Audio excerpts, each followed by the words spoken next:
दोस्तों मेरे YouTube channel पर आपका बहुत बहुत स्वागत है। तो इस वीडियो में हम देखने जा रहे हैं घटना चक्र जो बीपीएससी का प्रीवियस ईयर क्वेश्चन आता है उसका।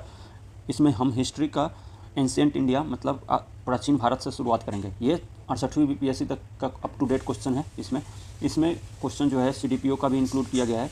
इससे पहले जो 67 तक जो क्वेश्चन बैंक आते थे इसके बीपीएससी का, उसमें ये CDPO और बिहार बीपीएससी असिस्टेंट वगैरह का क्वेश्चंस इंक्लूड नहीं रहता था। और 68 वाला इसलिए आप लोगों को पढ़ना चाहिए क्योंकि CDPO का क्वेश्चंस और बिहार असिस्टेंट जो बीपीएससी असिस्टेंट का जो क्वेश्चंस होता है वो रिपीट होते रहते हैं। तो इसलिए आपको ये नया वाला एडिशन से पढ़ना चाहिए और वीडियो भी देखना चाहिए। देखिए, ये भारतीय इतिहास का प्राचीन भारत का इतिहास से स्टार्ट होगा। इसमें देखिए एक चीज़ मैं बताना चाहता हूँ कि आपको मेरा वीडियो क्यों देखना चाहिए। क्योंकि देखिए, हमारे वीडियो में आपको तो एक ट्रिक से याद करने को मिलेगा और सारा क्वेश्चंस मतलब ज़्यादातर क्वेश्चंस का जो फैक्ट होता है उसको ट्रिक से याद करवाया जाएगा, मतलब निमोनिक्स का यूज़ करके। और लास्ट में आपको डिस्क्रिप्शन में लिंक है, वहाँ से आप वीडियो स्टडी हब का चैनल जो है टेलीग्राम का, वहाँ पे आप ऐड होकर के और जितना भी वहाँ पे PDF है वहीं पे आपको मिलेगा। ठीक है, तो देखिए मैंने ये पूरे प्राचीन इतिहास से लेकर के पूरे मॉडर्न इंडिया तक का नोट्स बनवाया है। ठीक है, ये पूरा आपका नोट्स रहेगा। आपको एक बार केवल वीडियो देखना है और बुक को एक बार केवल रीड करना है, बार बार पढ़ने की ज़रूरत नहीं है। क्योंकि सेम टू सेम जो आपका ये पूरा घटना चक्र का बुक है उसका शॉर्ट नोट्स भी बना दिया गया है आपके लिए। तो इसका भी वीडियो आएगा, ये शॉर्ट नोट्स का भी वीडियो आ जाएगा। और अभी फ़िलहाल आपको टेलीग्राम चैनल पे इसका PDF मिल जाएगा कुछ दिनों में। तो देखिए, अब देखिए कि इसमें पूरा इंक्लूड है कि नहीं, एक्स्ट्रा फैक्ट्स भी इंक्लूड है कि नहीं। देखिए, पहला क्वेश्चन है भारतीय पशुपालन का प्राचीनतम साक्ष्य। देखिए, कृषि का साक्ष्य कहाँ से मिला है, ये मेहरगढ़। तो मेहरगढ़ भी दिया हुआ है, ओल्ड मेहरगढ़ से। और न्यू जो है कोल्डीहुआ है। तो देखिए यहाँ पे कोल्डीहुआ भी दिया हुआ है, लहुरा देव ये भी दिया हुआ है फैक्ट, एक्स्ट्रा फैक्ट। उसके बाद मेहरगढ़ से आपका पशुपालन का और गेहूँ का मिला है, तो गेहूँ का लिख दिया गया है यहाँ पे। और कोल्डीहुआ से आपका चावल का मिला है, तो ये भी इंक्लूड कर दिया गया है। दूसरा है आपका निम्नलिखित में से किसको कैलकुलेटिक युग भी कहा जाता है। तो देखिए इसमें दिया हुआ है ना, कैलकुलेटिक युग ताम्रप्रसान, तो ये आपका C ऑप्शन ताम्रप्रसान युग।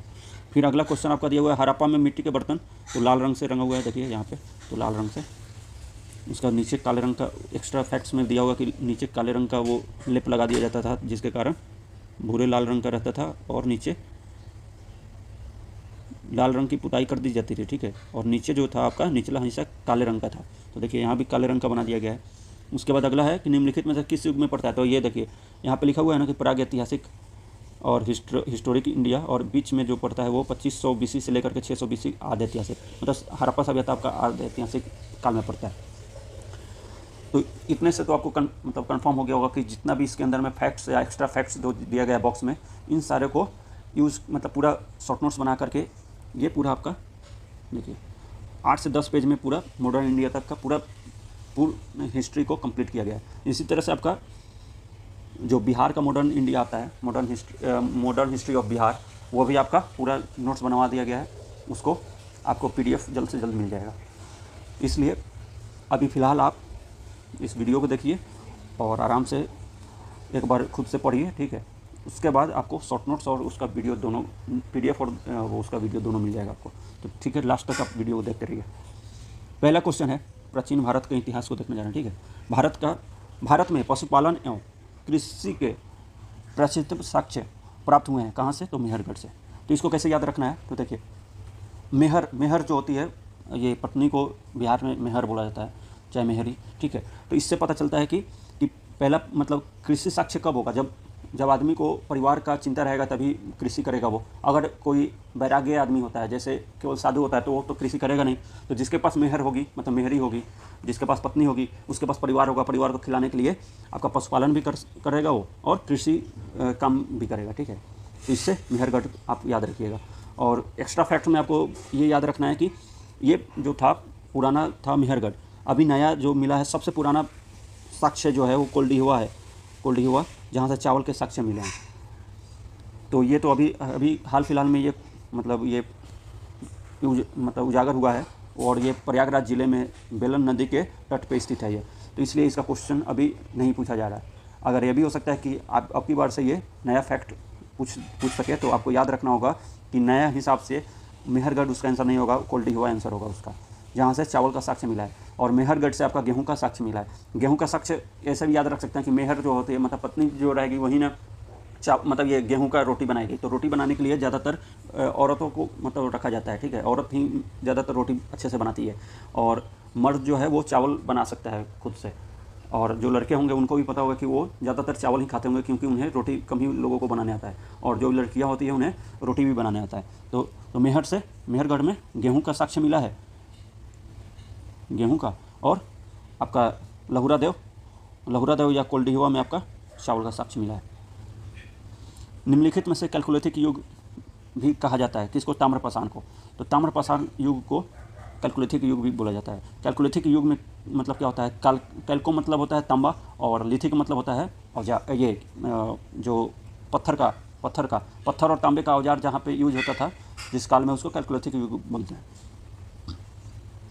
अगला है हड़प्पा में मिट्टी के बर्तन बने होते थे। तो हड़प्पा में मिट्टी के बर्तन समानांतर जो रंग होता था वो मिट्टी का बनता था बर्तन, और उसका जो ऊपर से कलर कर दिया जाता था रेड कलर का, और निचले स्तर पे ऐसे करके, ऐसे मान लेते हैं अगर मतलब ये सुराही या कुछ भी बना हो तो नीचे ये पूरा रेड कलर का रंग दिया जाता था और नीचे जो था ब्लैक कलर का ये मार्क कर दिया जाता था। ब्लैक कलर का इसलिए रंगा जाता था, पुताई किया जाता था क्योंकि ये ब्लैक कलर जो है ब्लैक कलर से इसलिए किया जाता था क्योंकि ब्लैक कलर हीट को एब्जॉर्ब करता है और अच्छे मतलब जल्दी से जल्द खाना पक जाएगा और कम हीट पे भी। तो वहीं यहाँ पे दिया हुआ है सारा जो मैंने बताया वो डिटेल यहाँ पे दिया हुआ है कि रंग जो था लाल रंग की पुताई की जाती थी और काले रंग के विभिन्न कलर चित्रकारी भी किया जाता था उस पर। आपका सिंधु सभ्यता निम्नलिखित में से किस युग में पड़ता है? तो ये आपका आदि ऐतिहासिक काल में पड़ता है। आदि ऐतिहासिक कैसे बोलते हैं? देखिए, आदि ऐतिहासिक ऐसे काल को बोलते हैं जहाँ पे लेखन जो है, लेखन है लेकिन इसे पढ़ा नहीं जा सका है। लेखन तो है और लेकिन पढ़ा नहीं जा सका, ठीक है। अगर देखिए तो इसलिए इसको आधे ऐतिहासिक में बोलते हैं कि ना ही ऐतिहासिक है और ना ही प्राचीन, मतलब वो पूरा जो पुराना काल जो है वो प्राग ऐतिहासिक जो, मतलब देखिए इसके बाद जो है, इसके बाद का जो काल मतलब 600 BC से जो स्टार्ट होता है 2300 से लेकर के 600 BC तक, मतलब 2300 ईसा पूर्व से लेकर के 600 ईसा पूर्व के काल को हम आधे ऐतिहासिक में रखते हैं। और इससे पहले जो काल है उसमें ना ही हमें लेखन शैली मतलब उस समय विकास हुआ था, ना ही हमें कोई लिखित प्रमाण मिला है हमें, ठीक है। इससे पहले वाले काल का है।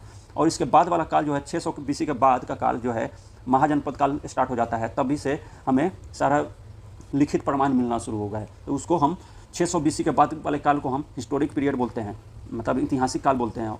और आदि ऐतिहासिक बोलते हैं कि जिसमें लेखन शैली का तो मतलब विकास था और लिखा हुआ मतलब हमें साक्ष्य भी मिला है लेकिन उसे हम पढ़ नहीं पाए हैं अभी तक। उसके बाद अगला है आपका सिंधु घाटी सभ्यता की सबसे महत्वपूर्ण विशेषता क्या है? तो वहाँ पे देखिए, वहाँ पे पक्की ईंटों से बनी इमारत भी मिले हैं। पूजा स्थल जो है, पूजा स्थल नहीं मिला है।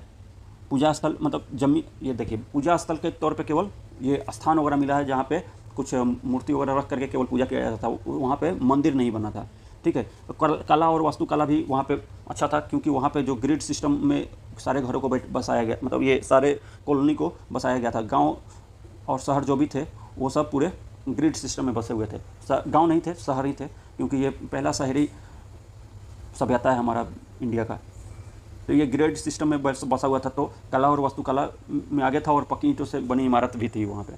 वहीं यहाँ पे लिखा हुआ है कि पक्की ईंटों से बनी इमारत मोहनजोदड़ो का विशाल स्नागार है और अनागार प्रमुख है। और उसके बाद सतह पक्की ईंटों से पूरा मतलब जिप्सम से मोर्टार द्वारा जोड़ा गया रहता था। और पक्की ईंटों से निर्मित इमारतें सुनियोजित वास्तुकला और उन्नत व्यापार एवं वाणिज्य इस सभ्यता की प्रमुख विशेषताएँ थी। तो उन्नत व्यापार भी इसका मुख्य विशेषता था। तो अगर आगे अगर ऑप्शन में देता है तो ये भी आपका सही होगा कि उन्नत व्यापार भी था वहाँ पे। अगर वो शहरी सभ्यता उसी को बोलते हैं जहाँ पे व्यापार हो रहा हो, ठीक है। तो उन्नत व्यापार भी था। सुनियोजित वास्तुकला जो ऑप्शन में दिया हुआ था वो भी था। वहाँ कई पक्की ईंटों से बने इमारतें थी। उसके बाद ये हो गया आपका, उसका नाली का भी व्यवस्था था पूरा सही तरीके से। अगला है कि किसे हम, ये देखिए बीपीएससी के CDPO में ये क्वेश्चन पूछा हुआ है 2009 में, किस शहर को मिनी हड़प्पा के नाम से भी जाना जाता है? तो लोथल को हम मिनी हड़प्पा के नाम से भी जानते हैं, ये याद रखिएगा, ये एक्स्ट्रा फैक्ट है। तो आपको केवल CDPO में ये पूछा गया है तो इसको याद रखिएगा एकदम। लोथल प्राचीन हड़प्पा सिंधु सभ्यता के सबसे दक्षिणी शहर में से एक है, ठीक है। मिनी हड़प्पा के नाम से भी जाना जाता है इसे। आधुनिक गुजरात राज्य में यह स्थित है। पहली खुदाई ये एस.आर. राव ने इसे किया था। और ये जो है लोथल जो है आपका भोगवा नदी के किनारे है। तो लोथल को भोगवा नदी का कैसे कनेक्ट करेंगे, तो लोथल को लोथ समझते हैं, लोथ उनको बोलते हैं जो डिजेबल्ड लोग होते हैं। ऐसा बोलना नहीं चाहिए, लेकिन वो कनेक्ट करने के लिए, थोड़ा याद करने के लिए ये सब चलता है, इसके लिए सॉरी। तो लोथल जो है आपका लोथ समझेंगे, लोथ उनको बोलते हैं जिनका पैर काम नहीं करता है। तो उनको हम यही बोलते हैं ना कि लोग बोलते हैं, ये बोलते हैं कि ये किसी न किसी जन्म का पाप को भोग रहा है, ठीक है। तो भोग रहा है मतलब लोथ है, इसके मतलब वो किसी न किसी पाप को भोग रहा है, मतलब भोगवा नदी के किनारे लोथल आपका है। लोथल जो साइट है वो भोगवा नदी के किनारे है। इसी तरह से आपको ट्रिक से पूरा फैक्ट्स को याद करवाया जाएगा। आप बने रहिए, पूरे वीडियो को देखते रहिए।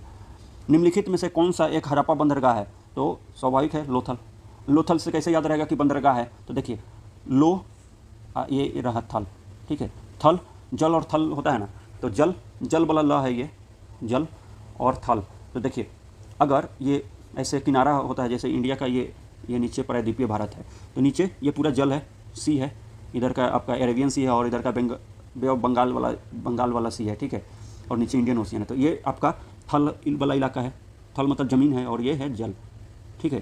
तो ये जल का ल ले लिए, लोथल जो है आपका क्या है, पोर्ट सिटी है, आपको समझ आ रहा होगा अच्छे से। उसके बाद देखिए यहाँ पे ये अहमदाबाद ज़िले के भोगवा नदी के किनारे, ये तो आपको याद करवा ही दिया गया है, भोगवा नदी। उसके बाद हड़प्पाकालीन बंदरगाह था, ये भी याद करा दिया गया, और ये पोर्ट सिटी है, ये भी समझ में आ ही गया आपको। उसके निम्नलिखित में से कौन सा हड़प्पाकालीन स्थल गुजरात में है, तो स्वाभाविक है लोथल है, आपको पहले ही बता दिया गया है। और भी जो नाम दिया गया है वो धीरे धीरे आपको जैसे जैसे फैक्ट आएगा वो आपको याद करवा दिया जाएगा, ठीक है। प्रथम मानव जीवाश्म भारत में किस नदी के किनारे मिला है, तो स्वाभाविक है नर्मदा घाटी के। तो देखिए नर्मदा को ऐसे याद रखें, नर और मदा। नर मतलब ये आदमी को बोलते हैं और मेल को बोलते हैं, और फीमेल को मदा बोलते हैं, मादा। तो नर्मदा घाटी के किनारे ही मतलब उसका जीवाश्म मिलेगा, प्रथम मानव का जीवाश्म, ठीक है। तो नर्मदा नदी याद रखिएगा ऐसे। भारत में सर्वप्रथम साक्ष्य नर्मदा अवस्थित हथनौरा से मिला है। हाथ वहीं पे मिला होगा ना, हथनौरा से हाथ को रिलेट करेंगे, तो जहाँ पे मानव का मिलेगा वो वहीं पे हाथ मिलेगा, जहाँ पे मानव का कंकाल मिलेगा वहीं पे हाथ का भी कंकाल मिलेगा। तो हथनौरा से मिला है, ठीक है। पूरा स्थल से प्राप्त हुआ इसका खोज जो है अरुण सोनकिया ने किया था 1982 में। अगला है कि बुद्ध की प्राचीनतम प्रतिमा किस शैली से प्राप्त हुआ है, तो इसका ई ऑप्शन होगा, क्योंकि गंधार और मथुरा दोनों शैली में सबसे ओल्डेस्ट माना जाता है। दो गुट है, जो एक गुट जो है मथुरा शैली को प्राचीन मानती है और दूसरी गुट गंधार शैली को प्राचीन मानती है। तो इसका आंसर ई हो जाएगा। देखिए कुषाण काल ही गंधार एवं मथुरा काल शैली के तहत बुद्ध और बोधिसत्वों के बहुसंख्यक मूर्ति का ये विकास हुआ था, मतलब निर्माण किया गया था उस समय। वहीं जो मैंने बताया वो सब अभी लिखा हुआ है इसमें, आप पढ़ लीजिएगा। आपको एक एक चीज़ को अगर डिटेल में बताया जाए तो फिर वीडियो लंबा हो जाएगा और आप देख नहीं पाएंगे पूरे लास्ट तक।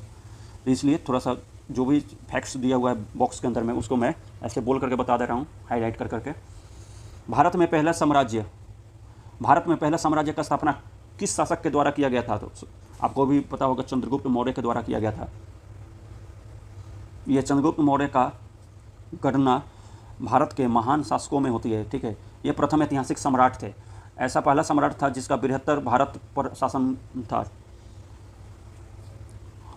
अगला है कि किस अभिलेख में कलिंग विजय का वर्णन हुआ है, तो ये है आपका, देखिए कलिंग का विजय का उल्लेख किस मतलब इसमें दिया हुआ किसी में नहीं हुआ है। कलिंग का एक ही जगह पे हुआ है, जैसे देखिए 13वें शिलालेख में। जो कलिंग का युद्ध किसने लड़ा था, तो ये आपको पता होना चाहिए कि अशोक ने लड़ा था। और अशोक जो है अपने कलिंग विजय के बारे में 13वें शिलालेख में बताया अपना, ठीक है। 13वें शिलालेख में बताया है, तो इसमें तो ऑप्शन में शिलालेख है ही नहीं। ये मस्की का दिया हुआ है, जूनागढ़ का दिया हुआ है, रुद्रदामन का दिया हुआ है, हाथी गुम्पा का दिया हुआ है। तो ये अभिलेख कोई भी आपका, ये मस्की जो है, मस्की में तो वो अपना वो नाम बताया हुआ है कि उसका नाम जो है अशोक है, तो ये तो होगा नहीं। इसीलिए 13th अभिलेख दिया होता, 13th बृहत अभिलेख, तो उसमें वो आंसर हो जाता है। इसलिए ये ऑप्शन, इनमें से कोई नहीं। निम्नलिखित में से किस हड़प्पाकालीन स्थल से टेराकोटा का हल मिला है, तो देखिए हल वहाँ से मिला है, कहाँ से, बनवाली से। तो इसको कैसे याद रखेंगे, टेराकोटा का मतलब हुआ कि मिट्टी का बना हुआ हल।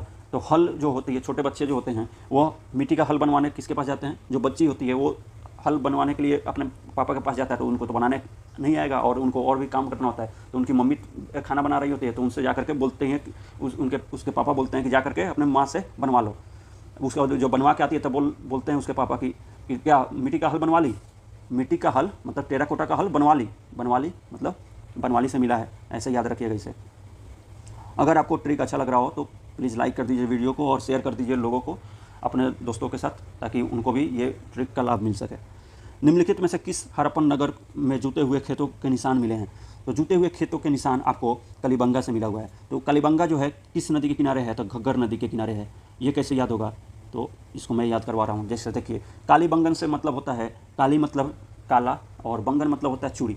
काली चूड़ी कौन पहनती है? औरतें पहनती है, औरतें, और औरतें ही घघरा भी पहनती है। तो कालीबंगा मतलब काली चूड़ी जो पहनती है वहीं घघरा भी पहनती होगी, तो कालीबंगा घघर से रिलेट हो गया है, एक दूसरे से रिलेट हो गया, ठीक है।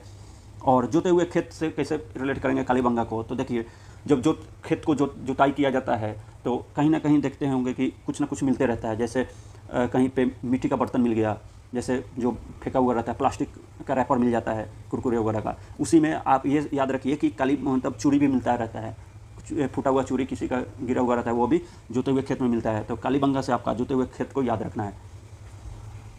बाकी और भी जो जैसे जैसे आएगा वो आपको याद करवाते दिया जाएगा। हरियाणा में है ये कालीबंगा के।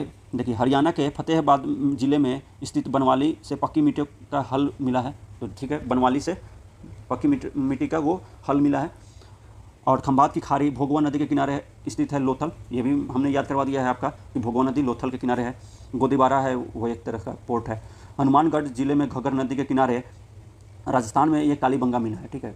तो एक चीज़ ऐसे भी याद रखेंगे कि ये राजस्थान में कैसे है। तो कालीबंगा मतलब चूड़ी होता है, और राजस्थान की औरतें जो देखिएगा कि पैर में वो गोराऊं पहनती है, जिसको चूड़ी ही एक तरह से देखिए, तो वो चूड़ी राजस्थान के लोग ही पहनते हैं पैर में, हाथ में। तो इससे आपको याद हो जाएगा, या मतलब पूरे ऊपर बाजू तक पहनती हैं औरतें वहाँ की चूड़ी। तो चूड़ी ज़्यादातर रिलेट कर पा रहे होंगे कि आप राजस्थान से ये रिलेट है, और घग्गर आप रिलेट करा ही दिया है हमने। और गुजरात के धौलावीरा से हड़प्पा लिपि के बड़े आकार के 10 चिन्हों वाला एक शिलापट मिला है। तो धौलावीरा कहाँ पे है? आपका गुजरात में है, ठीक है। तो धौलावीरा आपका गुजरात में है, इसको याद रखिएगा। निम्नलिखित में से कौन सा हड़प्पा और मोहनजोदड़ो के उत्खनन से संबंधित नहीं है? तो देखिए, B.S. स्मिथ जो थे वो आपका भारत के जानकार थे, ठीक है। तो ये केवल जानकार थे, ये इनका मोहनजोदड़ो से के खनन से कोई लेना देना नहीं है। वहीं R.D. बनर्जी, K.N. दीक्षित और M.S. वॉट्स, ये तीनों के तीनों मोहनजोदड़ो या हड़प्पा के मतलब जो भी कहीं पे जो भी जगह मिला है उससे ये रिलेटेड थे। वहीं सब इसमें दिया हुआ है कि 1921 में दयाराम साहनी हड़प्पा का बृहदस्थान खोजते हैं। उसके बाद आपका वहीं 1922 में आपका राखलदास बनर्जी द्वारा ये खोजा जाता है, सर्वप्रथम मोहनजोदड़ो को खोजा जाता है। तो आपसे क्वेश्चन पूछा जाएगा कि दयाराम साहनी ने किसका खोज किया था? तो दयाराम साहनी आपका हड़प्पा का खोज किया था, और मोहनजोदड़ो राखलदास बनर्जी ने किया था। आगे ये सब दिया हुआ है, आप पढ़ लीजिएगा, ये उतना इंपॉर्टेंट नहीं है। बोगज कोई का महत्व इसलिए है, तो बोगज कोई का महत्व इसलिए है कि वहाँ जो अभिलेख प्राप्त हुआ है उनमें वैदिक देवी देवताओं का वर्णन भी मिला है। बोगज कोई कहाँ पे है? तो ईरान में है। तो ईरान में अगर देखिए, अगर ऐसा हो कि जैसे आपके बिहार में कहीं पे शिलालेख मिले जहाँ पे ये लिखा हो कि यहाँ ये मोदी मतलब नरेंद्र मोदी ने इसे मतलब आज से कई सौ साल बाद अगर ये मिले बिहार से कि मोदी मतलब इसका मतलब ये शिलान्यास किए थे या मतलब इसका निर्माण करवाए थे, तो इसका मतलब ये कि बिहार में भी उनका सरकार था, मतलब इससे यही पता चलता है ना। उसी तरह से या मतलब उनका कोई ना कोई रिलेशन जरूर था, इससे ये पता चलता है। उसी तरह से बोगज कोई जो ईरान में है वहाँ पे एक शिलालेख मिला है, ठीक है, अभिलेख मिला है। वहाँ पे वैदिक देवी देवताओं का मतलब वर्णन होना ये दर्शाता है कि वैदिक देवी देवताओं के बारे में यहाँ पे ईरान तक लोग जानते थे। इसका मतलब कि ईरान में कोई ना कोई मतलब कुछ लोग रहते थे जो हमारे मतलब ये वैदिक देवी देवताओं को भी जानते थे। तो वहाँ पे जो लोग रहते होंगे वो लोग इंडिया भी आते रहते होंगे। तो ऐसा भी हुआ होगा कि ये जो है ये मतलब दर्शाता है कि जो आर्य जो आए थे, आर्य जो थे वो वैदिक देवी देवताओं को मानते थे। आर्य जो थे ईरान से होते हुए इंडिया में आए हुए थे, ठीक है। इससे ये साक्ष्य मिलता है। ये बोगज कोई जो है एशिया माइनर 14वीं शताब्दी में कुछ अभिलेख मिले हैं। अभिलेख ऐसे राजाओं का उल्लेख आया है जिनमें नाम आर्यों जैसे थे, ठीक है, आर्य जैसे नाम थे वहाँ पे, और संधियों के साक्ष्य तथा रक्षा के लिए इंद्र, मित्र, वरुण और नातस्य देवताओं का आह्वान करते थे। तो वहाँ पे जो देवी देवता को मानते थे वो वही लोग आर्य यहाँ भी मानते थे। इसका मतलब कि वहीं आर्य यहाँ तक इंडिया में आए हुए थे। अगला है, इसको देखिए, ये उतनूर जो है तेलंगाना में है, चिरांद जो है बिहार में है, गुफकराल जो है कश्मीर में है, और पायमपल्ली जो है तमिलनाडु में है। ठीक है, तो बिहार का चिरांद तो आपको याद ही होगा कि चिरांद में है, सारन के चिरांद में है बिहार। और उतनूर जो है, उतनूर तेलंगाना में है। इसको कैसे याद रखेंगे, देखिए, नूर से आप रोशनी को याद रखिए। नूर तो नूर मतलब दिया में नूर कब तक रहेगा, जब तक उसमें तेल भरा रहेगा। नूर कब तक रहेगा कि जब तक उसमें तेल भरा रहेगा। ठीक है, तो उतनूर को नूर रिलेट करेंगे और तेलंगाना को तेल समझेंगे। ठीक है, तो दिया में नूर तभी तक रहेगा, चमक तभी तक रहेगा जब तक तेल रहेगा। चिरांद आपको मालूम ही है कि बिहार में है। गुफकराल, गुफा जो है कश्मीर में ज़्यादा पाया जाता है। जैसे जम्मू कश्मीर में आपका ये आता है, जैसे वैष्णो देवी का जो गुफा मंदिर जो है वो गुफा के अंदर में ही है। तो गुफा जो है ज़्यादा आपका ये कश्मीर में पाया जाता है, तो कश्मीर में गुफकराल। और पायमपल्ली आपको लास्ट में पायमपल्ली को याद रखिए कि पायमपल्ली मतलब आपको रिलेट हो जाएगा कि तमिलनाडु में है। इसको खुद से अपना बना लीजिएगा, इसका मेरे से नहीं बन पाया। अगला है कि अंग जो है चंपा। तो देखिए, चंपा नाम की जो डांसर होती है, ज़्यादातर चंपा वगैरह नाम जो होता है वो डांसर वगैरह का ही होता है। तो उसके लोग जो हैं चंपा के अंग के दीवाने होते हैं, मतलब उसके शरीर से मोहित होते हैं लोग। तो चंपा से याद रखना है कि अंग, चंपा से आपको याद रखना है अंग। और आपका तक्षशिला जो है, तक्षशिला विश्वविद्यालय आपका गंधार में पड़ता है, ये तो आपको मालूम ही होगा। कौशाम्बी एक मान लेते हैं कि कोई स्टूडेंट का नाम है कौशाम्बी, वो वत्स का मतलब ही होता है वो मतलब जो स्टूडेंट होते हैं उसको वत्स बोलते हैं। और कौशाम्बी याद रखेंगे किसी लड़की का नाम होगा। और मल कुशीनगर का मतलब आता है ये महाजनपद का राजधानी जो है कुशीनगर। मल का जो राजधानी था वो कुशीनगर, आपको मालूम ही होगा कि कुशीनगर में आपका इनका देहांत मतलब इनकी मृत्यु हुई थी गौतम बुद्ध की। तो वो मल गणराज्य में पड़ता था, वो वहीं यहाँ पे दिया हुआ है टोटल। मल जो है कुशीनगर आपको याद करवा दिया गया है। और अंग चंपा याद करवा दिया गया है। गंधार तक्षशिला आपको मालूम ही होगा, तक्षशिला जो विश्वविद्यालय वो गंधार में पड़ता है। और आपका वत्स कौशाम्बी। प्रसिद्ध 10 राजाओं का जो युद्ध हुआ था वो कहाँ पे हुआ था, तो परुशनी नदी के किनारे हुआ था। तो 10 राजा जो होंगे वो सारे के सारे पुरुष ही होंगे, तो परुशनी नदी के ही किनारे लड़ेंगे ना। जो पुरुष होते हैं वही लड़ाई करते हैं, तो वो परुशनी नदी के किनारे 10 राजाओं का युद्ध हुआ था। इसके 10 रागीय युद्ध भी बोलते हैं परुशनी नदी के किनारे, जिसको हम रावी नदी बोलते हैं। तो परुशनी में र आ रहा है, तो र से आपको रावी याद रखना है। रावी नदी, अभी जो नदी है रावी नदी, उसी को परुशनी नदी बोलते थे। इसका जो राजा सुदास जो था, ये 10 राजाओं का संघ को हराया था। 10 राजाओं के संघ को राजा सुदास ने हराया था। उसके बाद भारतीय उपमहाद्वीप में लोहे का प्रयोग कब शुरू किया गया, तो देखिए इसका साक्ष्य जो है 600 ईसा पूर्व के मतलब उत्तर वैदिक काल में इसका साक्ष्य मिला है लोहे का। तो इसका मतलब देखिए, ये 9,000 वर्ष पूर्व ये भी नहीं होगा, 12,000 वर्ष पूर्व ये भी नहीं होगा, क्योंकि ये 2023 चल रहा है। तो 2000 वर्ष पहले, ठीक है, 2000 इस मतलब देखिए इसको बीसी को कैसे शुरू करते हैं, तो देखिए 0 को हम मान लेते हैं कि मतलब ईसा का जन्म हुआ है इस दिन, क्राइस्ट का जन्म हुआ इस दिन। इससे पहले का जो साल होगा वो बीसी कहलाएगा, इसके बाद वाला एडी कहलाएगा। तो 0 से हम लोग तो 2023 तक आ चुके हैं, मतलब 2000 साल आगे आ चुके हैं। मतलब इससे 9000 साल पहले इधर ही आएगा, तो इसका साक्ष्य इधर भी नहीं मिला है। ठीक है, तो ये सब करके आपको ये पता चलेगा कि इसका ई ऑप्शन होगा, इनमें से कोई नहीं। भारतीय उपमहाद्वीप में लोहे का उपयोग की कोई प्राचीनतम तिथि निश्चित नहीं है। ठीक है, निश्चित नहीं है इसका, ये आंसर दिया हुआ था बीपीएससी ने, 68 बीपीएससी का ये लेटेस्ट क्वेश्चन है। प्राचीन काल में गंगा के दक्षिण क्षेत्र को क्या कहा जाता है, तो उसके दक्षिण वाले क्षेत्र को देखिए, प्राचीन काल गंगा के दक्षिण वाले क्षेत्र को मगध बोलते हैं। अभी भी मगध जो आपका नीचे वाला जो इलाका है वो मतलब जो पटना के नीचे वाला, उसको सबको मगध वाला इलाका में ही बोला जाता है, तो वो आज भी मगध है। और पहले भी दक्षिण गंगा के जो दक्षिण में होता है उसको दक्षिण बिहार बोलते हैं, वो अभी मगध में ही है। तो तक्षशिला सिंधु और झेलम नदी के बीच में पड़ता था। ये तक्षशिला आपका झेलम और सिंधु नदी के बीच वाले इलाके में पड़ता था। और चोल जो था गोदावरी नदी के दक्षिण में स्थित है, तो चोल इसका आंसर आपका। और अनर्थ जो है एक महाभारत के समय का वो वैदिककालीन साम्राज्य था, तो इसका ई ऑप्शन हो जाएगा, मतलब उपरोक्त में से कोई नहीं। अब अगला है कि दूसरी शताब्दी के आसपास रचित संस्कृत के शिलालेख के अनुसार सुदर्शन झील एक कृत्रिम झील जलाशय है, ठीक है, की मरम्मत किसने करवाई थी? तो रुद्रदामन ने करवाई थी। रुद्रदामन का ही मतलब ये एक रुद्रदामन का जूनागढ़ अभिलेख है, उसमें ये दिया गया है ये पूरा डिटेल। तो देखिए रुद्रदामन का एक जूनागढ़ अभिलेख है जो कि गुजरात में, जूनागढ़ जो है वो गुजरात में ही है, तो गुजरात में है। गिरनार पर्वत से प्राप्त हुआ है वो जो अभिलेख है जूनागढ़ का, वहीं से मिला है। ब्राह्मी लिपि में लिखा हुआ है और संस्कृत का भाषा का ये अभिलेख सबसे प्राचीनतम अभिलेखों में से एक है, मतलब सबसे प्राचीनतम अभिलेख है ये, ठीक है।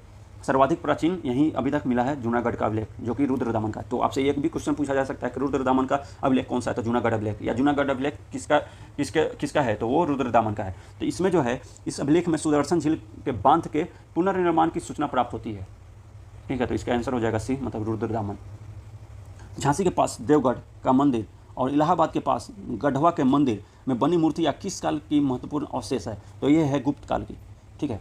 ये भी अभी लेटेस्ट क्वेश्चन है 68 का। तो देवगढ़ का 10 अवतार मंदिर जो वर्तमान में उत्तर प्रदेश के ललितपुर में स्थित है और यह गुप्तकालीन मंदिर है, ठीक है। वहीं इलाहाबाद का प्रयागराज के गढ़वा किले में निर्मित गढ़वा मंदिर जो है वो भी गुप्तकालीन ही है। तो दोनों गुप्तकालीन है, तो इसका आंसर हो जाएगा गुप्त कला।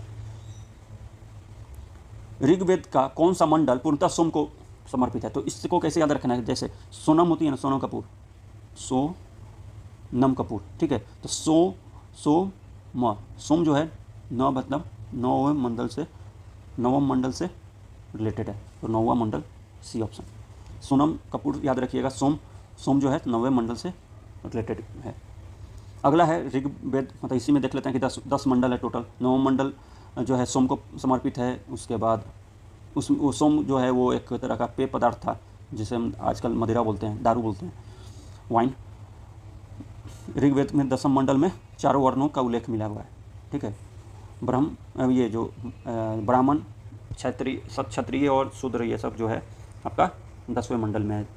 इसका अगला है 9वां मंडल जो है, 9वें मंडल में किसको समर्पित है? तो 9वां मंडल जो है आपका सोम और उस पे पर नामकृत देवता को समर्पित है। ये सोम को 9वां मंडल, इसी से आपका आंसर बन जाएगा। गायत्री, तो देखिए गायत्री में 3 आ रहा है ना, 3 मतलब 3, तो 3। और एक चीज़ और आ रहा है कि री आ रहा है ना, री से ऋग्वेद। तो गायत्री मंत्र है, गायत्री जो मंत्र है वो 3वें मंडल में है, 3rd मंडल में है।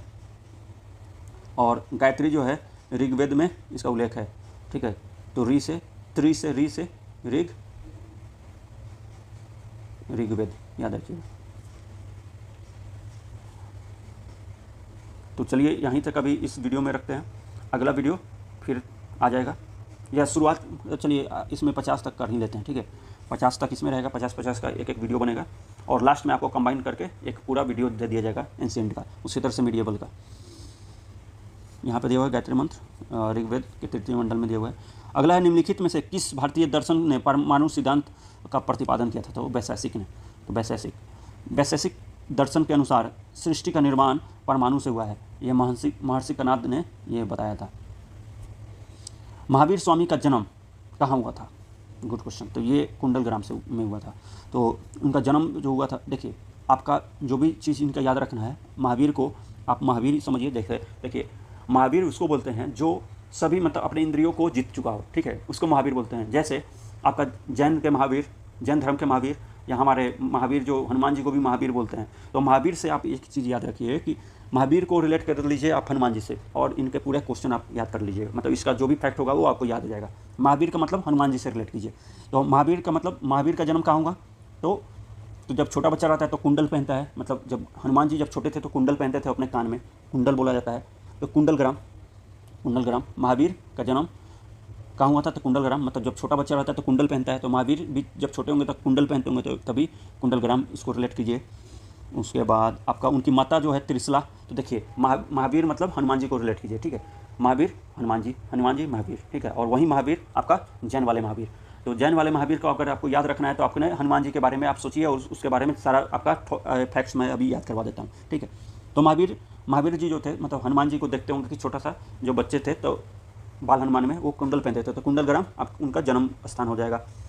आपको उनकी माता का नाम याद रखना है त्रिशला। तो त्रिशला कैसे याद होगा? जैसे देखिए महावीर जो थे, मतलब हनुमान जी जो थे वो शंकर जी के अवतार थे, मतलब शिव भगवान के अवतार थे। शिव भगवान के हाथ में हमेशा त्रिशूल होता है, तो त्रिशूल भी वो महावीर से रिलेट हो गया। तो त्रिशूल जो है त्रिशला, त्रिशला से आपको याद रखना है कि त्रिशूल मतलब त्रिशला भी उनसे रिलेटेड थी, मतलब उनकी माता थी। और लिच्छवी गणराज्य में चेतक की बहन थी त्रिशला, ये तो आपको याद रखना होगा। अगला जैसे अब आएगा वो आपको याद करवा दिया जाएगा, ठीक है। तो 599 में इनका जन्म हुआ था। और आगे जैसे देखिए इसमें मृत्यु कहाँ पे हुआ था, तो पावापुरी में हुआ था। तो देखिए जब भी मृत्यु होता है, किसी का भी मृत्यु होता है, तो उसमें पूरी हम खाते हैं ना, दही पूरी जलेबी और क्या कहते हैं वो चिवड़ा वगैरह मिलता है, तो वो पूरी भी खाते हैं। तो पावापुरी में इनकी मृत्यु हुई थी, पावापुरी, इसे याद रखिएगा। 599 वैशाली के निकट कुंडल ग्राम में इनका जन्म हुआ था। सिद्धार्थ इनका ज्ञात्री कुल के थे, सिद्धार्थ इनके पिता थे, ठीक है। सिद्धार्थ इनके पिता थे और ज्ञात्री क्षत्रिय थे ये। तो इनके पिता का जो क्षत्रिय, कौन से क्षत्रिय के थे, ये ज्ञात्री कुल के थे, ज्ञात्री क्षत्रिय थे। और ये 527 के मतलब 72 के लगभग में, 72 वर्ष के लगभग में राजगिरी के समीप पावापुरी में इनकी मृत्यु हो गई थी। ये अपना शरीर त्याग दिए थे। ये 527 ईसा पूर्व भी आप याद रखिएगा, 527 ईसा पूर्व में इनकी मृत्यु हुई थी और 72 साल की उम्र में, 72 वर्ष की उम्र में। भगवान महावीर का प्रथम शिष्य कौन था, तो जमाली, उनका जो दामाद था जमाली, वहीं उनका पहला शिष्य था। यहीं दिया हुआ है कि जन्म जो था सिद्धार्थ के घर में हुआ था। उनकी पत्नी का नाम यशोदा था। उसके बाद प्रियदर्शना उनकी पुत्री का नाम था और उसका प्रियदर्शना का विवाह जो था जमाली से हुआ था और जमाली ही इनका पहला अनुयायी था। अगला है कि निम्नलिखित में से कौन सा पूर्वकालिक जैन ग्रंथ है, तो 14 पूर्व जो है वो सबसे पूर्वकालिक जैन ग्रंथ है। उसके बाद निम्नलिखित में से कौन सा महायान बौद्ध और हीनयान बौद्ध धर्म के बीच मूलभूत अंतर प्रतिनिधित्व करता है, तो देखिए महायान और हीनयान, हीन मतलब जो हीन समझता हो, मतलब किसी चीज़ को मतलब छोड़ने का सोचता रहता है, ठीक है। और महायान मतलब महायान मतलब बड़ा यान। देखिए बड़ा यान कब बनेगा, जब मूर्ति वगैरह उस पर रहेगा। यान से समझ लीजिए कि किसी चीज़ को ढोने का सामान यान, ठीक है। जैसे वायुयान, मतलब एरोप्लेन को वायुयान बोलते हैं। तो यान समझ लीजिए कि कोई मतलब ऐसा, मतलब कोई व्हीकल को समझ लीजिए, किसी वाहन को समझ लीजिए, ठीक है, महायान। तो उस पर मतलब बड़ा यान कब बनेगा, जब उस पर मूर्ति वगैरह, जब बिहार में जब दुर्गा पूजा होता है, जो आना ही वाला है, और सरस्वती पूजा जो होता है, उस समय भसान भी होता है, ठीक है। तो उस समय मूर्ति को मतलब घुमा करके और ले जा करके मतलब उसका मतलब पानी में विसर्जन कर दिया जाता है, ठीक है। तो महायान, तो यान से ही ले जाते हैं। तो मूर्ति से याद रखिएगा कि मूर्ति का जो प्रचलन है वो महायान में है। और हीनयान जो है वो ये बौद्ध को भगवान मानता ही नहीं है। महायान को याद रखिएगा कि महायान भगवान मानता है और महान मानता है उन्हें, और उनकी मूर्ति का पूजा करता है। और हीनयान जो है उन्हें भगवान ना मान करके उन्हें एक गुरु के तौर पर मानता है। तो ठीक है, तो बौद्ध धर्म में हीनयान संप्रदाय मानने वाले मूर्ति पूजक नहीं हैं, और महायान संप्रदाय के लोग देवता मानते हुए उनकी मूर्ति का पूजा करने लगे। ये दो संप्रदाय के बीच का ये मूलभूत प्रतिनिधित्व करता है, ठीक है। तो देवी देवताओं की मूर्ति पूजा करने को लेकर के ये चीज़ है। इसका सी ऑप्शन आंसर हो जाएगा।